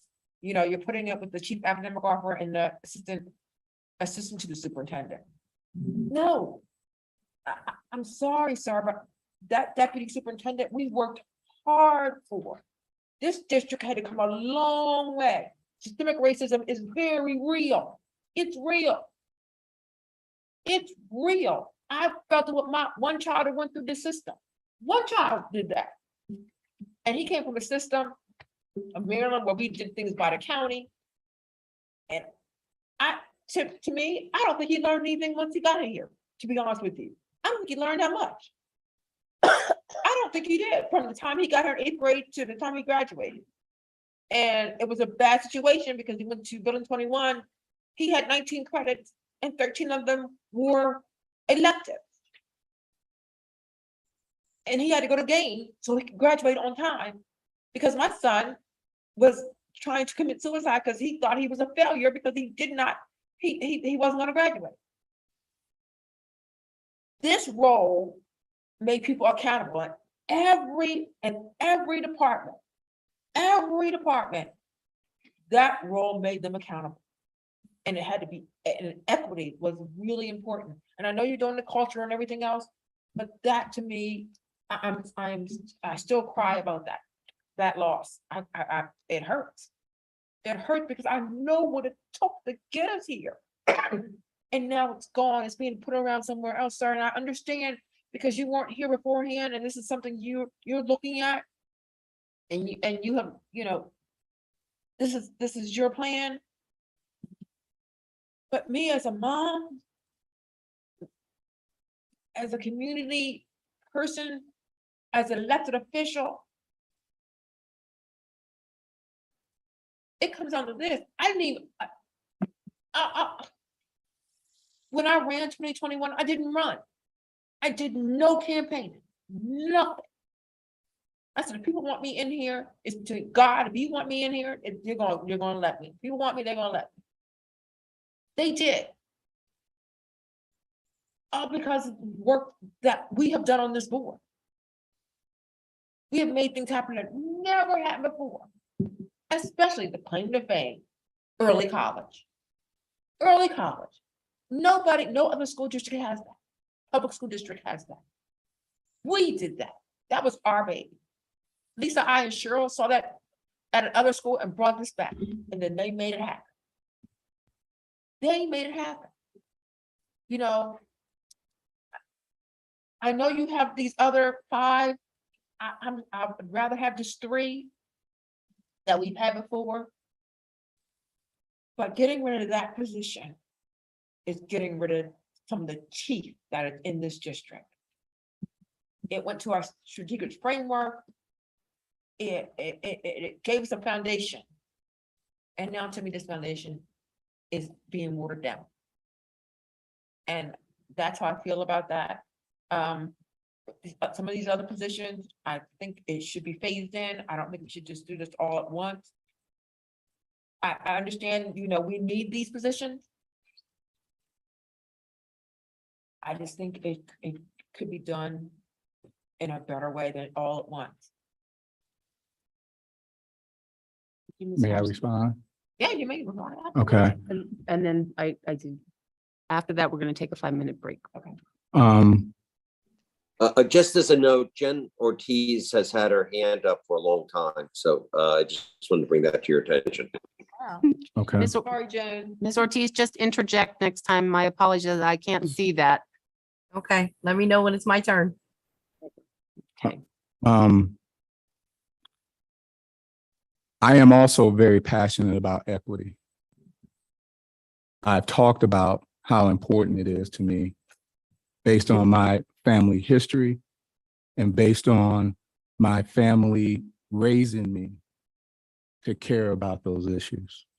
And when you and I spoke about this issue in December, I thought we had come to a common understanding that I was not taking the position away. That we had not had a chief academic officer in this district for what, 2 years, 4 years. And that I believe very strongly that we needed a chief academic officer at the deputy superintendent level. And that and we're talking about administrative overhead, I felt having 3 deputy superintendents was overkill for a district this size. And I felt passionately that we needed a deputy superintendent of academics, and that the same job duties that you're describing right now, investigating complaints about inequities in the district, doing an equity assessment, going out and creating an equity plan that will, based on that assessment, and developing equity benchmarks and data points to make sure that we know whether we're making progress or not in our equity initiatives. Doing the training around cultural competency, around Title IX and around Title VII. All of those duties, if you look at the job description for the assistant to the superintendent and chief of culture, equity, and advancement, is a part of that position's job description and also a part of the director of cultural equity and inclusion's position. So the focus and intensity of the work around equity is not going anywhere. And in fact, I believe is going to be strengthened by this organizational chart. Okay. And I truly do believe that the assistant to the superintendent reporting directly to me, because when you talk about what is important in organizational structures is who has that direct line to the chief executive officer. The former position as a deputy superintendent had a direct line to the chief executive officer. In this organizational structure, the assistant to the superintendent has a direct line to the chief executive officer. I will be meeting with that person on a weekly basis, checking on what they are doing in terms of our equity assessment and our equity plans, and in terms of our benchmarks and where we are with making progress and where we are with training. All of those things are going to be just as focused on as they were before. It is not going anywhere. And again, I thought when we talked about this in December, we were under the common understanding that that was not going to go anywhere with this proposed structure. I'm still stuck on the fact that Okay. title is gone. Okay. And I you know, We understand. yeah, that. and I'm not, I I'm know that person is going to be doing their thing with that title. That Okay. title that we fought so hard for, now gone. okay. I'd like to allow Ms. Yeah, Ortiz. I was to- about, Go right ahead. Go ahead, Ms. Ortiz. Thank you. I logged on tonight, not knowing how I was going to vote tonight. And at this very moment, I still don't know. I have concerns, and to me, they're legitimate concerns. They may not be to you all, but they are to me. One of my main concerns is a few of these new positions that are being created. And the first one being the director of virtual campus. I don't see that as a need, although I will say that most of these other positions we have a need for. They should be phased in. It's not something I agree, with what Audrey was saying at the beginning. We have other things that we need to focus on first. These positions, like I said, they're all needed, but they should be phased in. This director of virtual campus, I think it's a complete waste, and I'm going to tell you why. I can't see how virtual enrollment is high. I don't know the exact numbers, and Dr. Stanford, if you could get that for me, I would appreciate it. But I don't see that number increasing. I see it decreasing. So why are we going to hire somebody for a position that may not even be needed in 2 years from now, when we have maybe 5 kids that may be virtual? I don't know. I can't see the future. So that's my concern with that. The other one I have a concern with is the director of career readiness and college readiness. Is that not something, and correct me if I'm wrong, but is that not something that school guidance counselors are supposed to be focusing on? Not by themselves. This position will be working with the guidance counselors, provide them the training, providing them the information that is coming down from the state in regards to college and career readiness. Someone has also got to work with the guidance counselors on coordinating all of the different options that are available to our students now under Act 158. All of that has to be planned and strategized in order for it to work. And if we drop the ball, that means a student is not going to graduate. Okay. The state has given us a gift by allowing us to get away from tests being the sole determining factor in whether a kid graduates or not. And if we don't get this right, then shame on us, because there will be kids who won't graduate. And if I can say, on the virtual campus question that you had, One, I believe during the school year, and I'm looking at the team, virtual campus was up to almost 3,000, 2,500 students. People are shaking their head, yes. Two, the virtual campus, the virtual campus is not only a strategy for those students who are in the district, but it is also a strategy for students who are in other districts or in charter schools who want to come back to the Allentown School District because they're not getting what they think they should get from their charter school or from their home school. Because again, I'm looking to the team. I'm still new and still learning. But my understanding, if a child in Parkland wants to attend our virtual campus, they can do that. Is that correct? So this pilot, not even pilot, this virtual campus, we saw as the initial steps to really attracting other students outside of the Allentown School District, especially the charter school students who are attending virtual charter school programs. For those families that prefer that option, this is one of those strategies for us to compete with those type of charter schools that are in existence. So if I overstretch with my Parkland example, again, attribute that to my newness, in the district. Okay, I just, I have concerns, and like I said, at this very moment, I still don't know how I'm gonna vote. I am absolutely 100% not voting for any kind of a tax increase.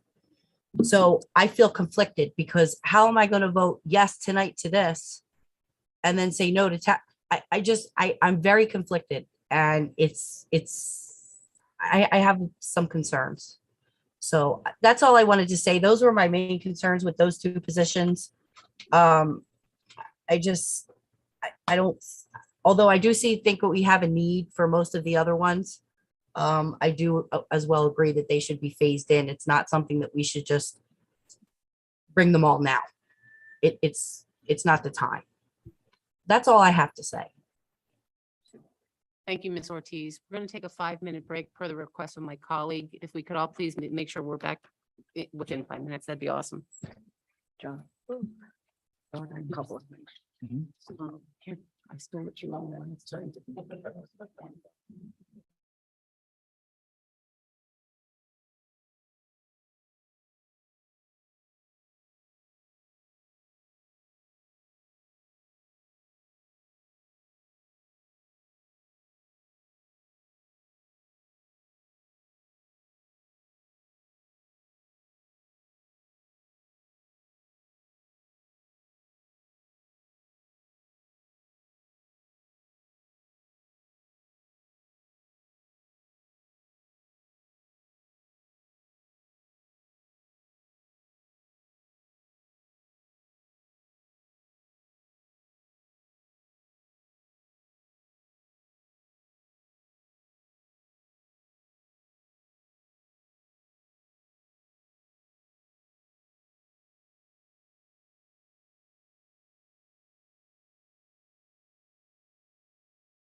Mr. Sultanic, Ms. Ortiz, are you there?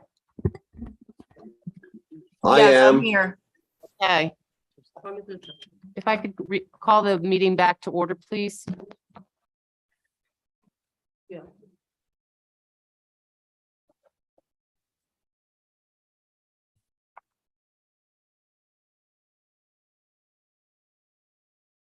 I don't think they heard you. Mr. Palmer, are you ready?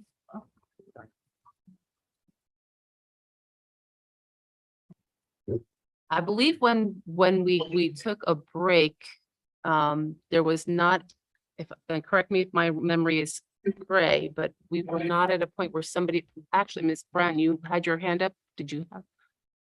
I just want to say, I think by the end of the night that we need, well, the end of this meeting, we need to collectively make a decision that is going to be for the greater good for our students. I understand when it comes to finances, it can be a little tricky, just like when it comes to taxes, it can be tricky. But we have to look at what is the gain from it. Our students do not have, our schools do not have a curriculum that goes across the board. Our students are failing at a large rate. We have to make sure that I don't want to keep saying the same thing over and over. We need to figure it out today because time is of the essence. So we have to figure out something.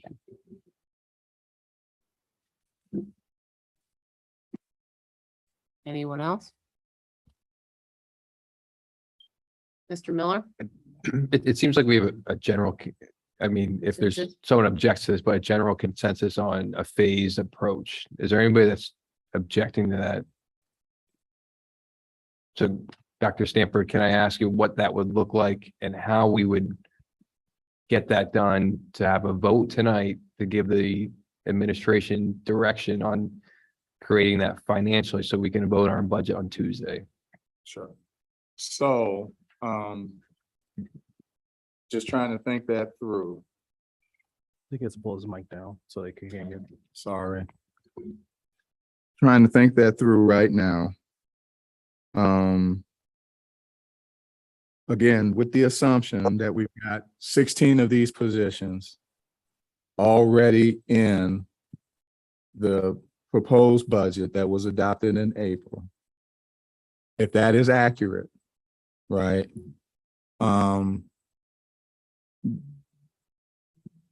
With the 3 or 4 positions I just talked about, that could be phase 1.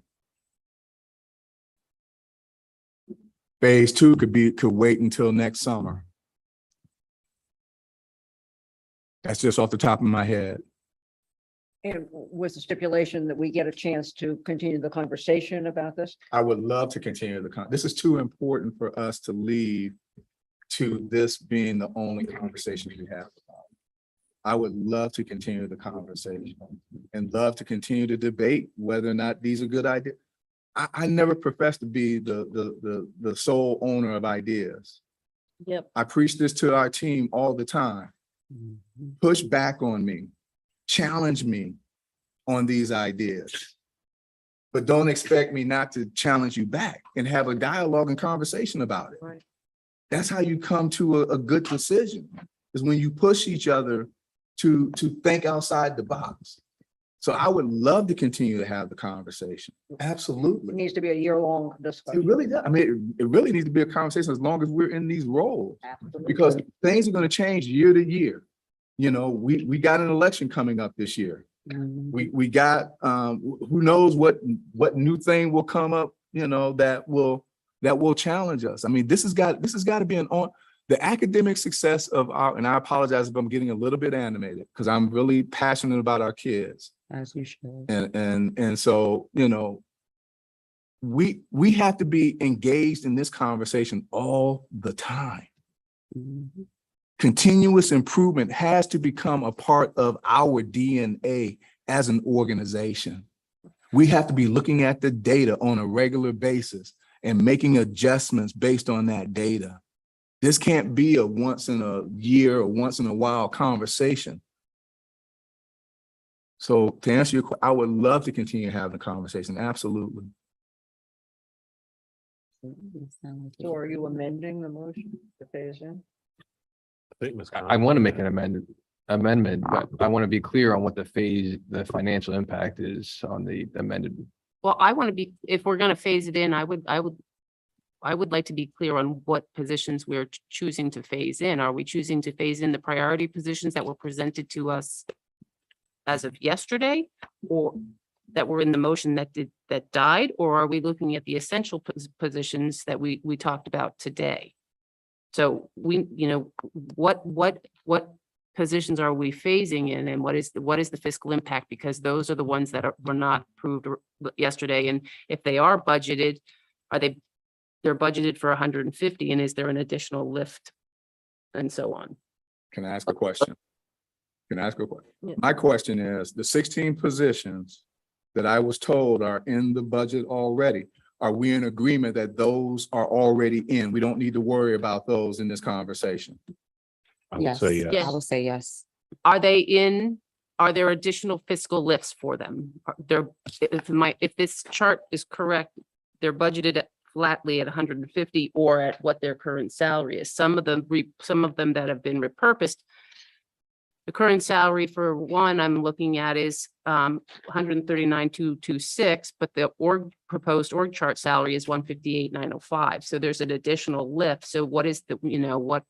So I can help you with, I can't give you the exact answer, but if we go back to Mr. Miller's question earlier, the entire org chart was an additional 1.6. Correct.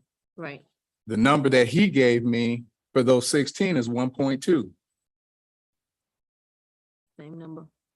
It's 1.6 total, or including those? The 1.6 that I'm giving you Okay, I just wanted. is based on the proposed number that you see in that column. So the example you just gave, I didn't use 144 in that estimate of 1.6. I used the 158. So all of the numbers you see in John's proposed org chart salary, those are the numbers that's in that 1.6 that Mr. Miller asked about earlier. Okay, I just wanted to clarify that. If I can make a suggestion, because I think it will be very difficult without the benefit of having your business manager here and spending some time going through this to develop the kind of phase in, and then be sure that what was approved yesterday in the motion doesn't overlap in what we are approving today. We could theoretically, after the budget is passed, because right now, the 5.3% budgetary increase, is that the maximum Yes. increase that we can adopt anyway? Yes. We can create these positions after the budget, or after when we know what the state is going to do with respect to the budget.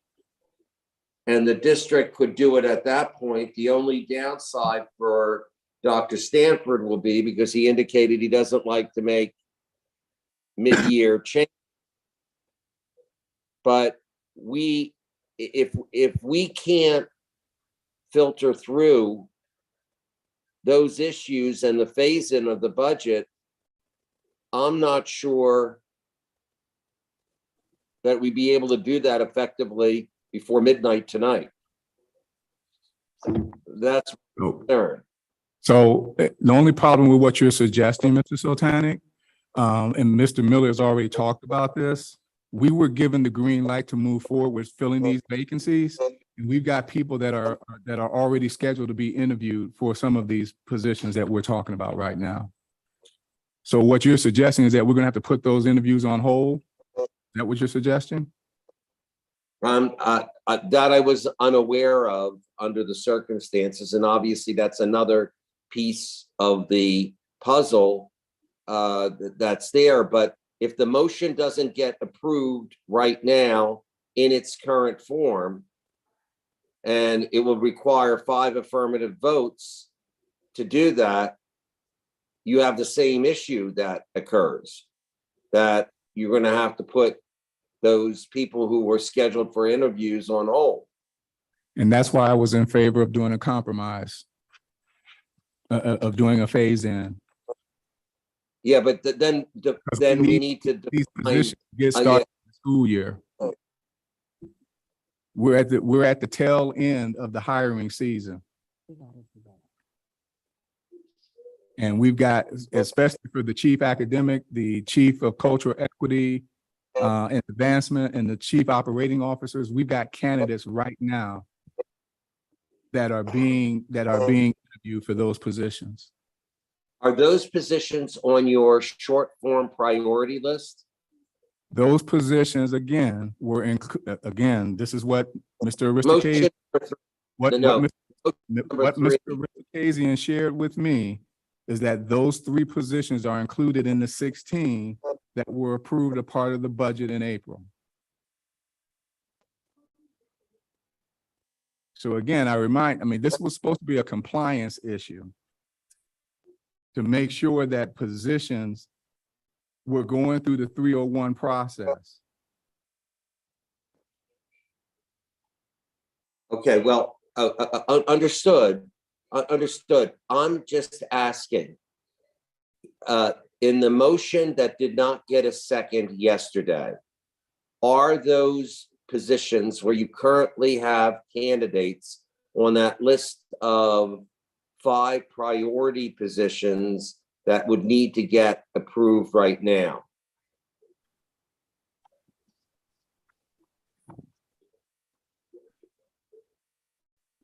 Just give me a second. The priority list that did not get approved yesterday included the chief operations officer, social emotional learning, college and career ready coordinator, family engagement coordinator. But all of those positions, all 4 of those, and then the manager of attendance services, all 5 of those positions, I'm told, are already in the budget. Okay, the budget doesn't approve the creation of the process, but it addresses the financial issues and the financial questions raised by the board. And that's why I asked the question of the board. Yeah, If we agree that those 16 positions that were approved in April, right? If those 16 positions that were in the budget approved in April, if we're all good with those being in place, then we're just talking about the 4 that I talked about at the table tonight. Because we need a STEM director of curriculum for the curriculum. We need that. In my opinion, we need the virtual director, the virtual campus director, because we had over 2,000 students in that program last year and don't know what the size of the program is going to be this year. In my humble opinion, we need the executive director for Elementary West to achieve the research that I shared tonight. And then the last one is the college and career ready coordinator because of Act 158 and the demands that new law is going to put on this district to make sure that students have the options they need to graduate.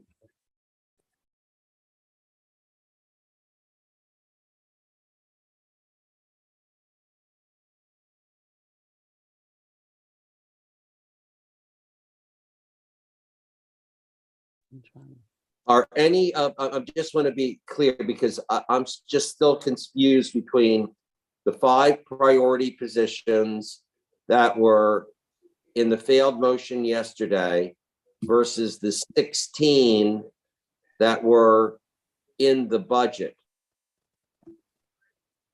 Those Are 5, there, and are any of the 16 that were in the budget addressed in yesterday's motion that was already approved?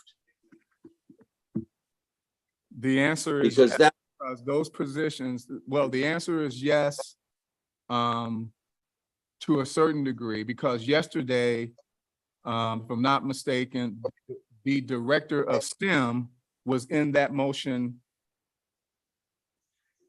Director of literacy. Yeah, the director of STEM was in that motion yesterday that was approved. Okay, but based on the information from Mr. Aristocasian, the director of STEM is not in the budget. I don't believe. Let me look at that again.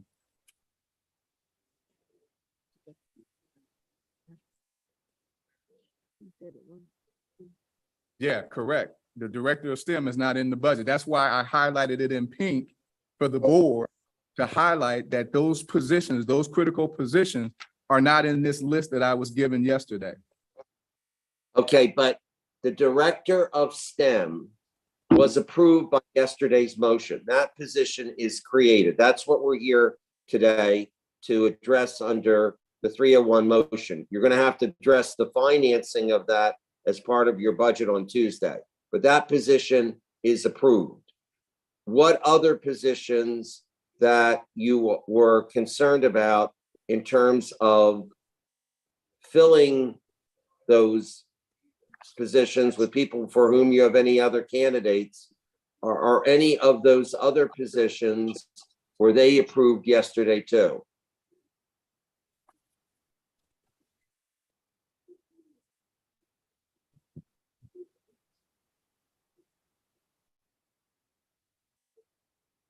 The director of Elementary West was approved yesterday, yes.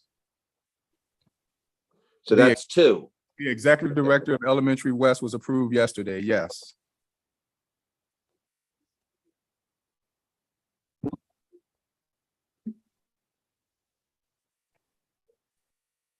And that's it. So Those only two were approved yesterday. Correct. I'm just trying to take this in little chunks. So Yeah, I'm following. I'm following you. okay. Okay. So 2 out of the 16, that's been approved by the board. So there's 14 other positions. Of those 14 other positions, how many of those positions are ones for whom you already have candidates waiting in line to be filled that would be impacted by a delay in phasing? Well, let me take you a step back, because the other 14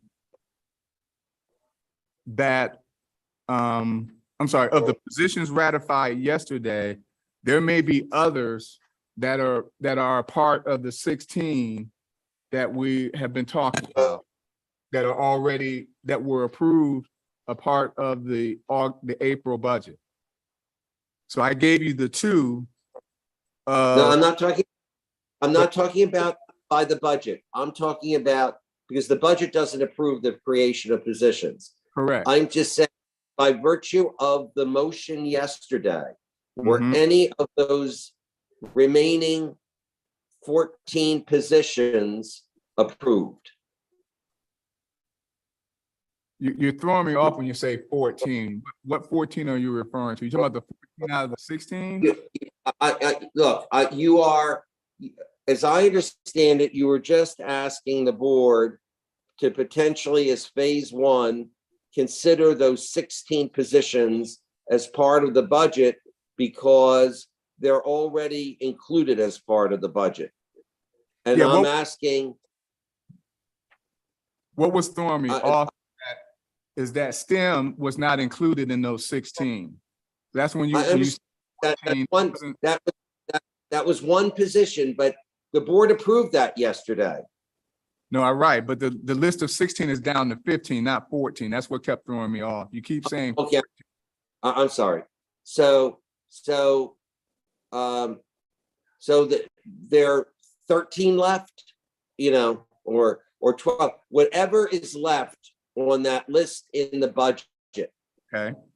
How many, if any of them, were addressed yesterday in terms of the approval? Okay, so let me take a look.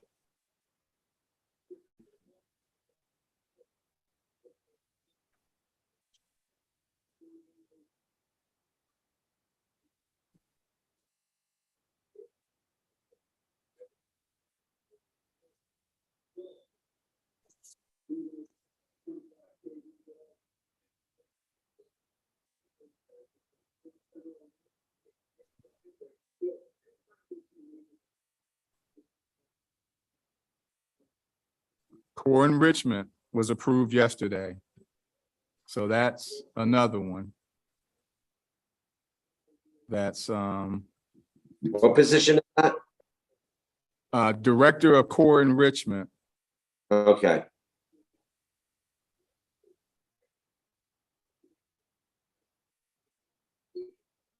I'm just taking a quick note to myself. So, okay, so Elementary East and Director of Core Enrichment were approved yesterday. Director of Instructional Practice was approved yesterday.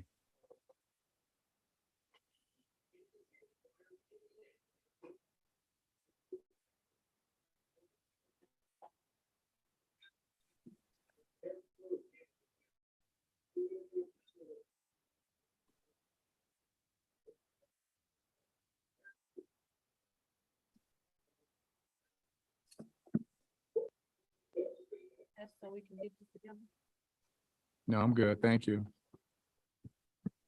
Those are the only three that were approved yesterday. Director of Core Enrichment, Director of Instructional Practice, and Executive Director of Elementary East. Okay, so 3 out of the remaining, what is it, 15 or 14? Well, and that's why I had to take my time on this. So the list started out with 16. With those 3, it's down to 13 now.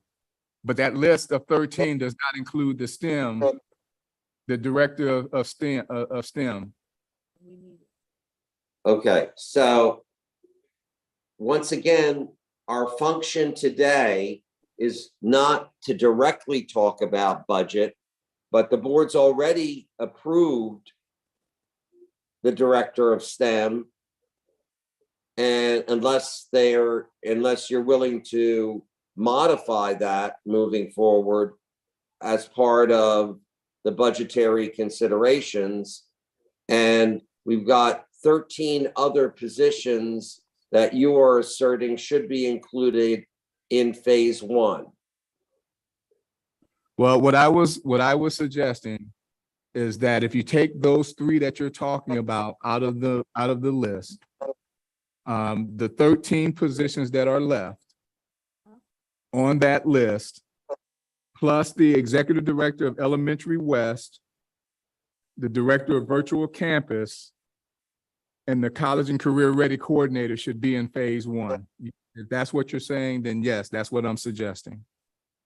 Okay, so that's your phase 1, and that will be more than what is included in the budget.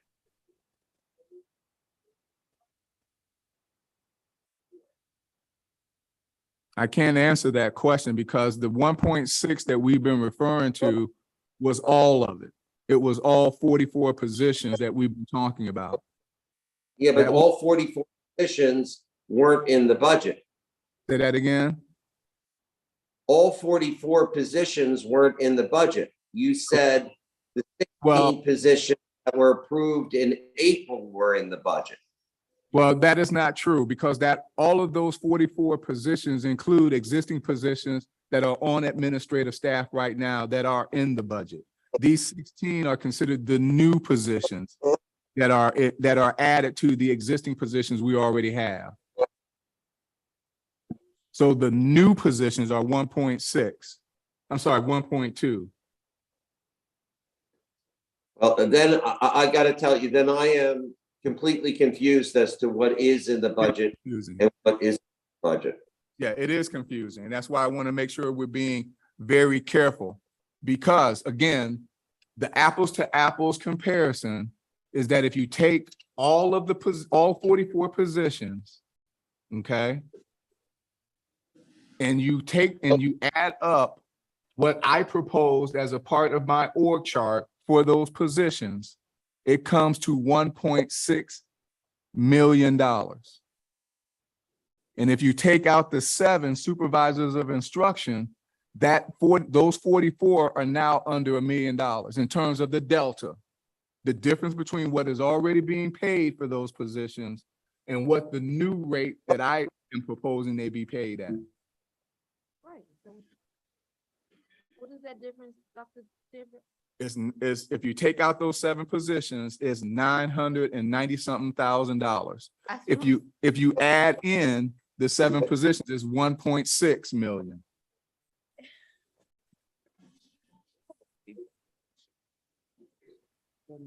And of the 1.6 million, what was in the April budget?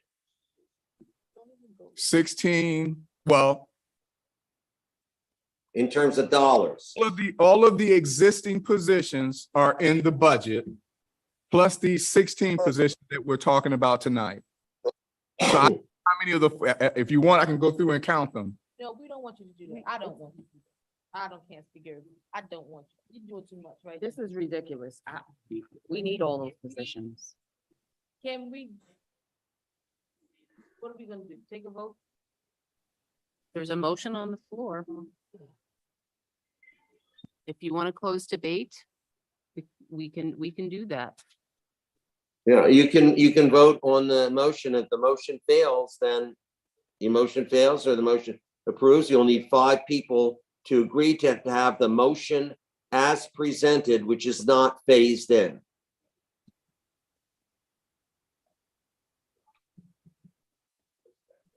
But they could choose to amend the motion to include a phase in, correct? Yes, but you have to define the phase in, and thus far, it hasn't been defined. Why do we have to define the phase in now? How come we can't ask that we That's provide- not how 301 works, and which positions have been created and which hasn't. I can't figure out what it is. I thought I answered that question for you. The existing positions that are currently in position, plus the 16, I'm sorry, the 13 that are remaining from yesterday, and the 3 that I just ticked off at the end would be phase 1. Everything so- else would be phase 2.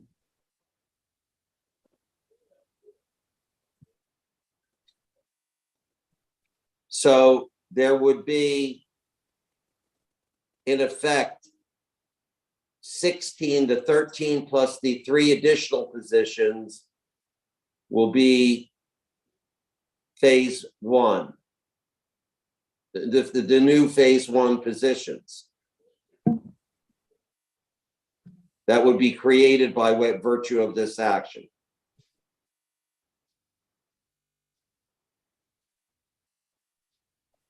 I look to my colleagues. There's a $900,000. What is the 900? What was that Yeah, number? 900,000. It- Difference between what we're doing now and what we're trying to do. Right? Yeah. And we got a problem with it? It's, we gotta. Not funny. It's not, I don't know sad. why we just can't approve this and go on to the next thing. We got other fires to put out. Well, I know, but we. If you want the exact number, I can give you the exact number. Can the amendment to phase just the one, If it's a $900,000 difference, why are we even talking about phasing? because Because what? that's a lot of money. We still have to balance it. Because we're balancing our budget on ESSERS right now. And Right. ESSERS will be gone in 2 years. Yeah. So it's 900,000 this What year. about now? We can't get somebody to donate $900,000 between now and 2 years? Or we can't do, I'm just asking. What I'm saying is right now we're using ESSERS dollars to fund basic education funding to balance our budget, so we can balance it. So if it's 900,000 this fiscal year, Well, all of it is 1.6. He said the 900 is minus the supervisor position. Correct. but again, in 2 years, the ESSERS dollars go away. So Yeah. Disgusting. Is this being televised? mhm. Jesus.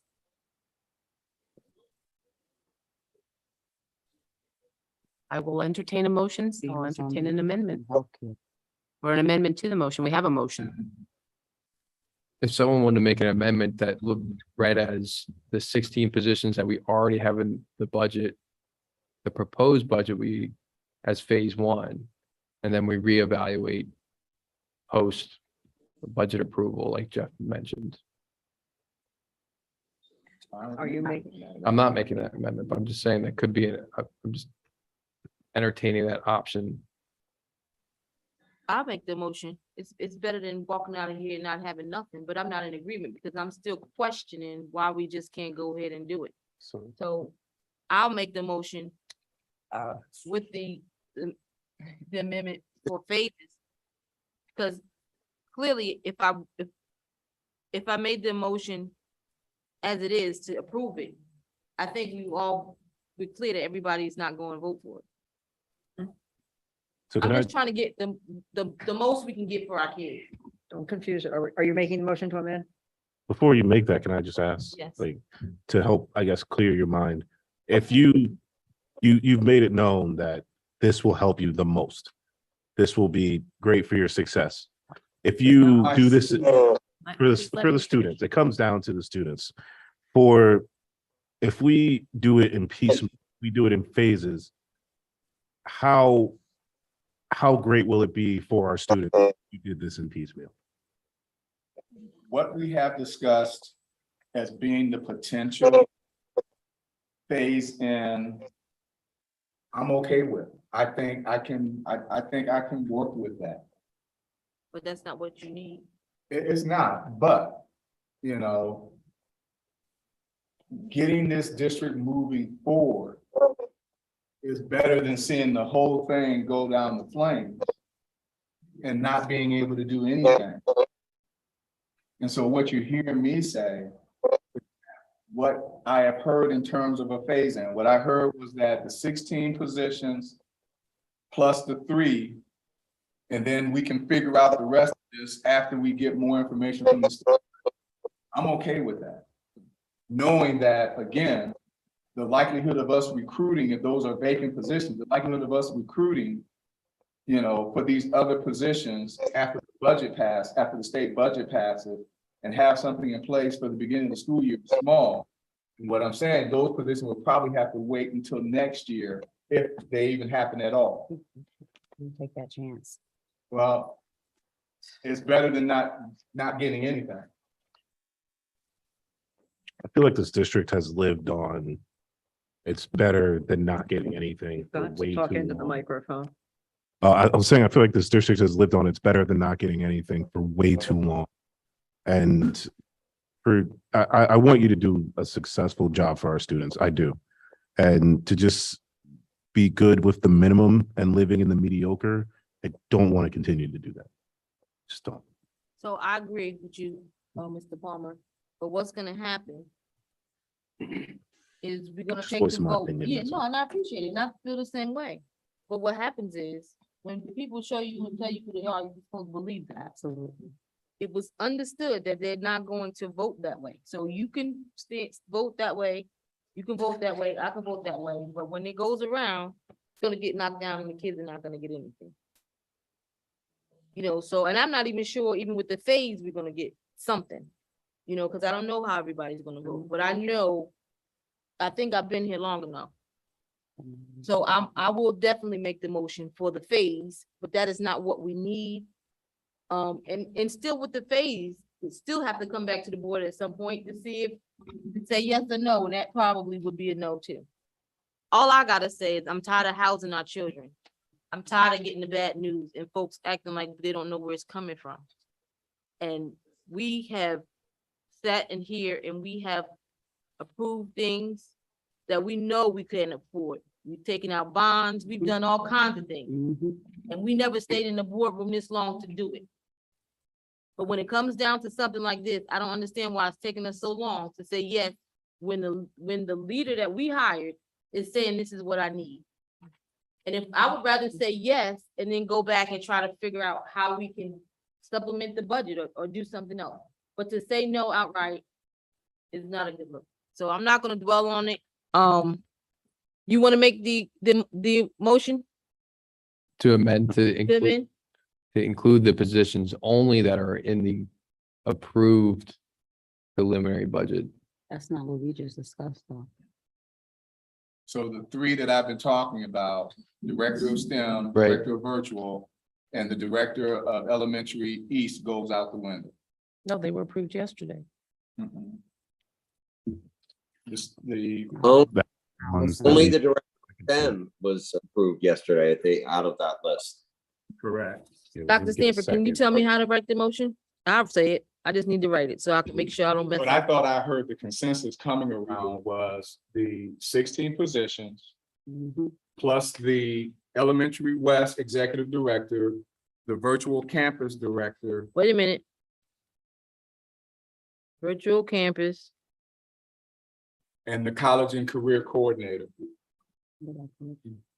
It is not the 16 positions. It is the 13 positions because the other positions were approved.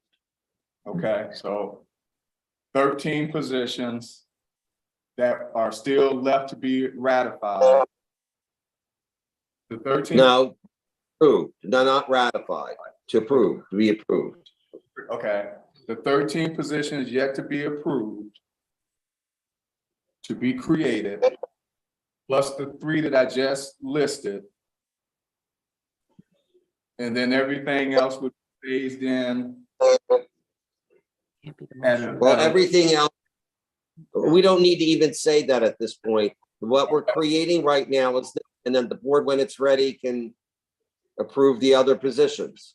You'll Okay, just bring it, yeah. okay, So we're not talking phases now. We are. Well, We're- the phase.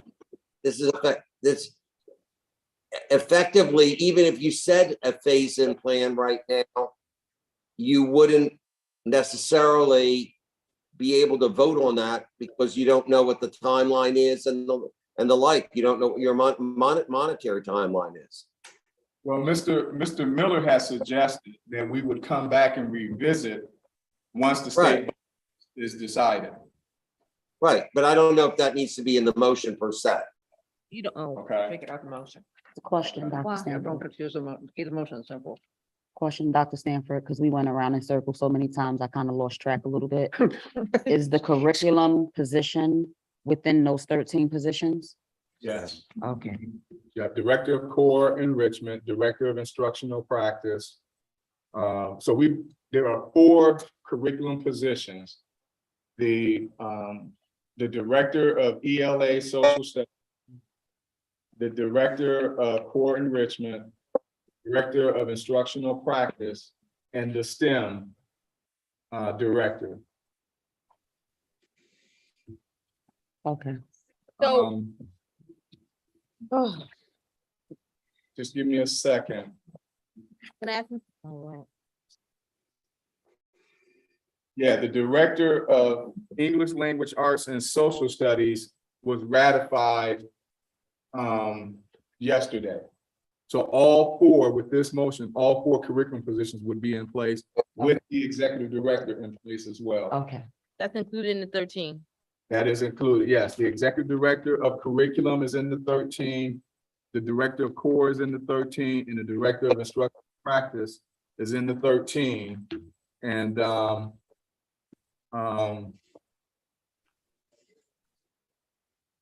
ELA, STEM, ELA and STEM were done yesterday, and then Core and Instructional Practice are in the 13 today. So, Mr. Sultanic, are you done, Dr. Stanford? So this is a question. How come, even if I make this motion, how come I cannot say a phase? Because can't we say phase with maybe and have Dr. Stanford be able to provide us with that other, because I don't want to leave out all this other stuff we need. I want it to be understood that even in this recommendation or this motion, that these other things, they're not being approved today, but we definitely know that they're on the table. I don't want it to just like disappear. So you want to advise? You could put as part of the amended motion that the administration would be directed to present to the board once we get our final budget monies from the state of Pennsylvania, a phase-in plan for the implementation of the other positions on his list for board consideration. I'm okay with that. Okay. Can I just ask one more time? I just want to make sure I understood. Did you say like, even if we did a phase, you don't think you would be able to fill many of these administration positions over the summer if we did that? No, what I was saying at that point is that if this motion without the amendments failed, right, and Mr. Sultanic was saying we could revisit this once the budget is passed. What I was saying is that we've got people being interviewed right now. And if we go to those folks and say, well, you know what, we can't complete the interviews now. And so, you know, the search is complete, the search is over. The likelihood of finding somebody else at this late date, once we finally decide something later on, is going to be slim to none. Because this is the tail end of the hiring season. The hiring season for education starts around January and goes through like the end of June, beginning of July. Sometimes you can still find some candidates that are left, you know, in July and August. But if I'm not mistaken, you know, they would have to get permission from their existing, you know, districts in order to take another job, because we would have gone past the deadline for being able to move without getting permission from your previous district. So there's all of those little technicalities that can come into play to make it difficult if we have to wait, is what you heard me saying earlier. I just wanted to make sure, so we'd be Yeah. better off just kind of. And that, well, what I was saying is that seeing that the overall motion without this amendment may not pass, I'm willing to go for this compromise to see if there's a chance of it passing with this compromise. And those other positions, you know, we can come back and discuss them at a later date. And if we decide to wait until next hiring season, I'm okay with that as well. We got an amendment on. We do not have an amendment on the floor. We have a Lisa, mo- are you moving the amendment? I'll have to, nobody does. So we have to agree on the language, and Mr. Sultanic, this is what I think I've heard everybody say. I'm not making the amendment. I'm just trying to grasp the language. Amend the motion on the floor to approve the additional 13 allocated for in the current proposed 13 positions allocated for in the current proposed budget, with the administration being directed to present to the board on additional positions once we receive our state. No, okay. Okay, okay, it's a motion to approve the 13 positions that are currently included in the preliminary budget approved in April, plus the 3 additional positions, which I didn't write down their names, that were articulated by Dr. Stanford. 3 additional positions. Director?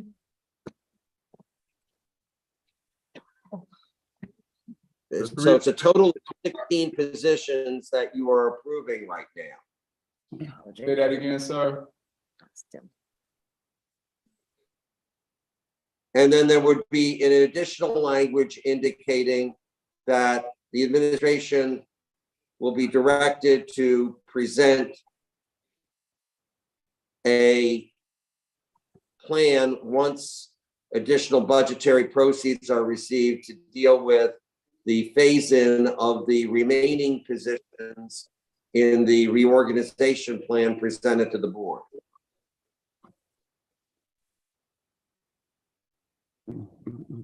Anybody else writing that down?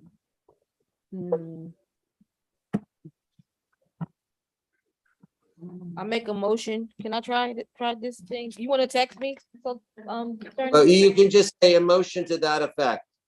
So I want to make a motion at 13 positions. Is this the time, Nancy? Yeah, absolutely. if You're that's what moving you- to amend. You're moving to I'm amend, moving, because we have a I'm motion on the moving to floor. amend the motion. To amend the motion. Are you shaking your head, attorney?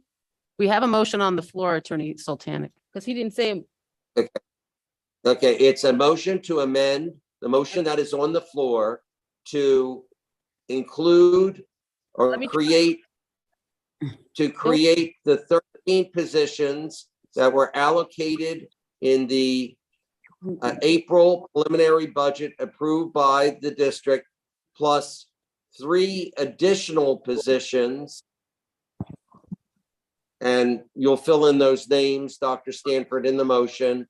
And in addition, the administration would be directed to submit a phase-in plan for the remaining positions in the reorganization plan and a timeline once the budgetary information received for FY 2022, 2023 for further action by the board. Can I make a motion to that effect? Well, that's that, you need to amend what's on the floor. That's what he's Has to saying. be. Make an amendment to that effect. That's what we're looking to do. We're working to clarify because we have to have, That's what he's saying. And He's you trying have- to give Yeah, us I'm language. doing it. okay, Oh, you want to do it? Yeah, I don't, it keeps going back and forth, so. Fine. I mean, I can do it. I'm just, it's not my turn. Go Follow ahead. rules, right? We can just say to that effect, right? Oh. You could just say to that effect. I'm making it easy for you. Follow that's rules, not- right? That's what he was saying. Right. I didn't get that. I'm sorry. Yeah, that's, Yes, yeah, please. yeah, sir. that's, well, everyone knows, but yeah, can I make a motion to that effect or an amendment to that effect? And you need a second for that. Keep the count over. Please call the roll.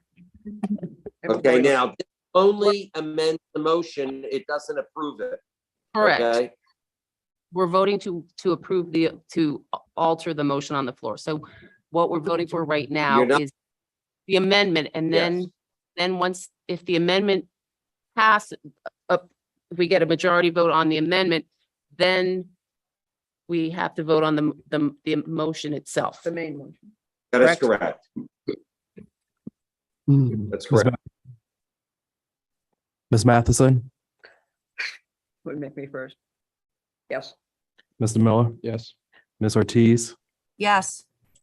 Mr. Palmer, Yes. Ms. Wilt,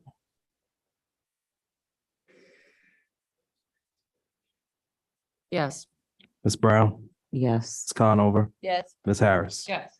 8-0 passes. Now you have to vote on the revised motion. And we need to actually have the verbiage for that, for the minutes, correct? Yes, and we'll refine it once we get the names. Dr. Stanford will provide your secretary with the names of the 13 plus 3. So the amended motion is to approve the 13 positions allocated for in the approved preliminary budget of April, plus the 3 additional positions that were approved in the motion at last evening. No, the 3 additional has nothing to do with last evening, plus the 3 additional positions that Dr. Stanford Right. will define, and that the administration is further directed to develop a phase-in plan for the remaining positions in his reorganization plan once the budgetary information is known for the 2022-2023 budget for future action by the school board.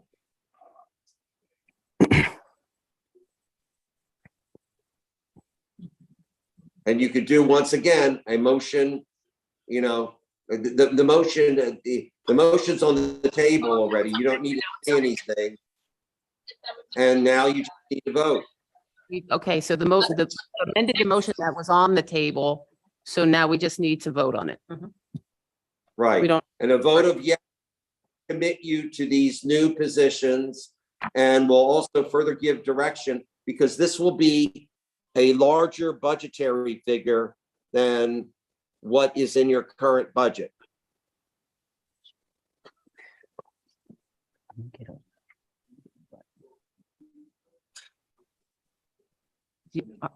yes.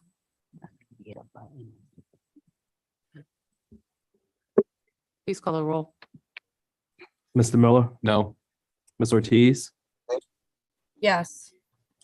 Mr. Palmer? Mr. Palmer?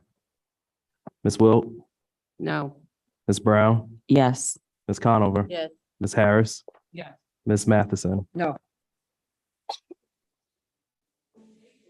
5-3, motion passes.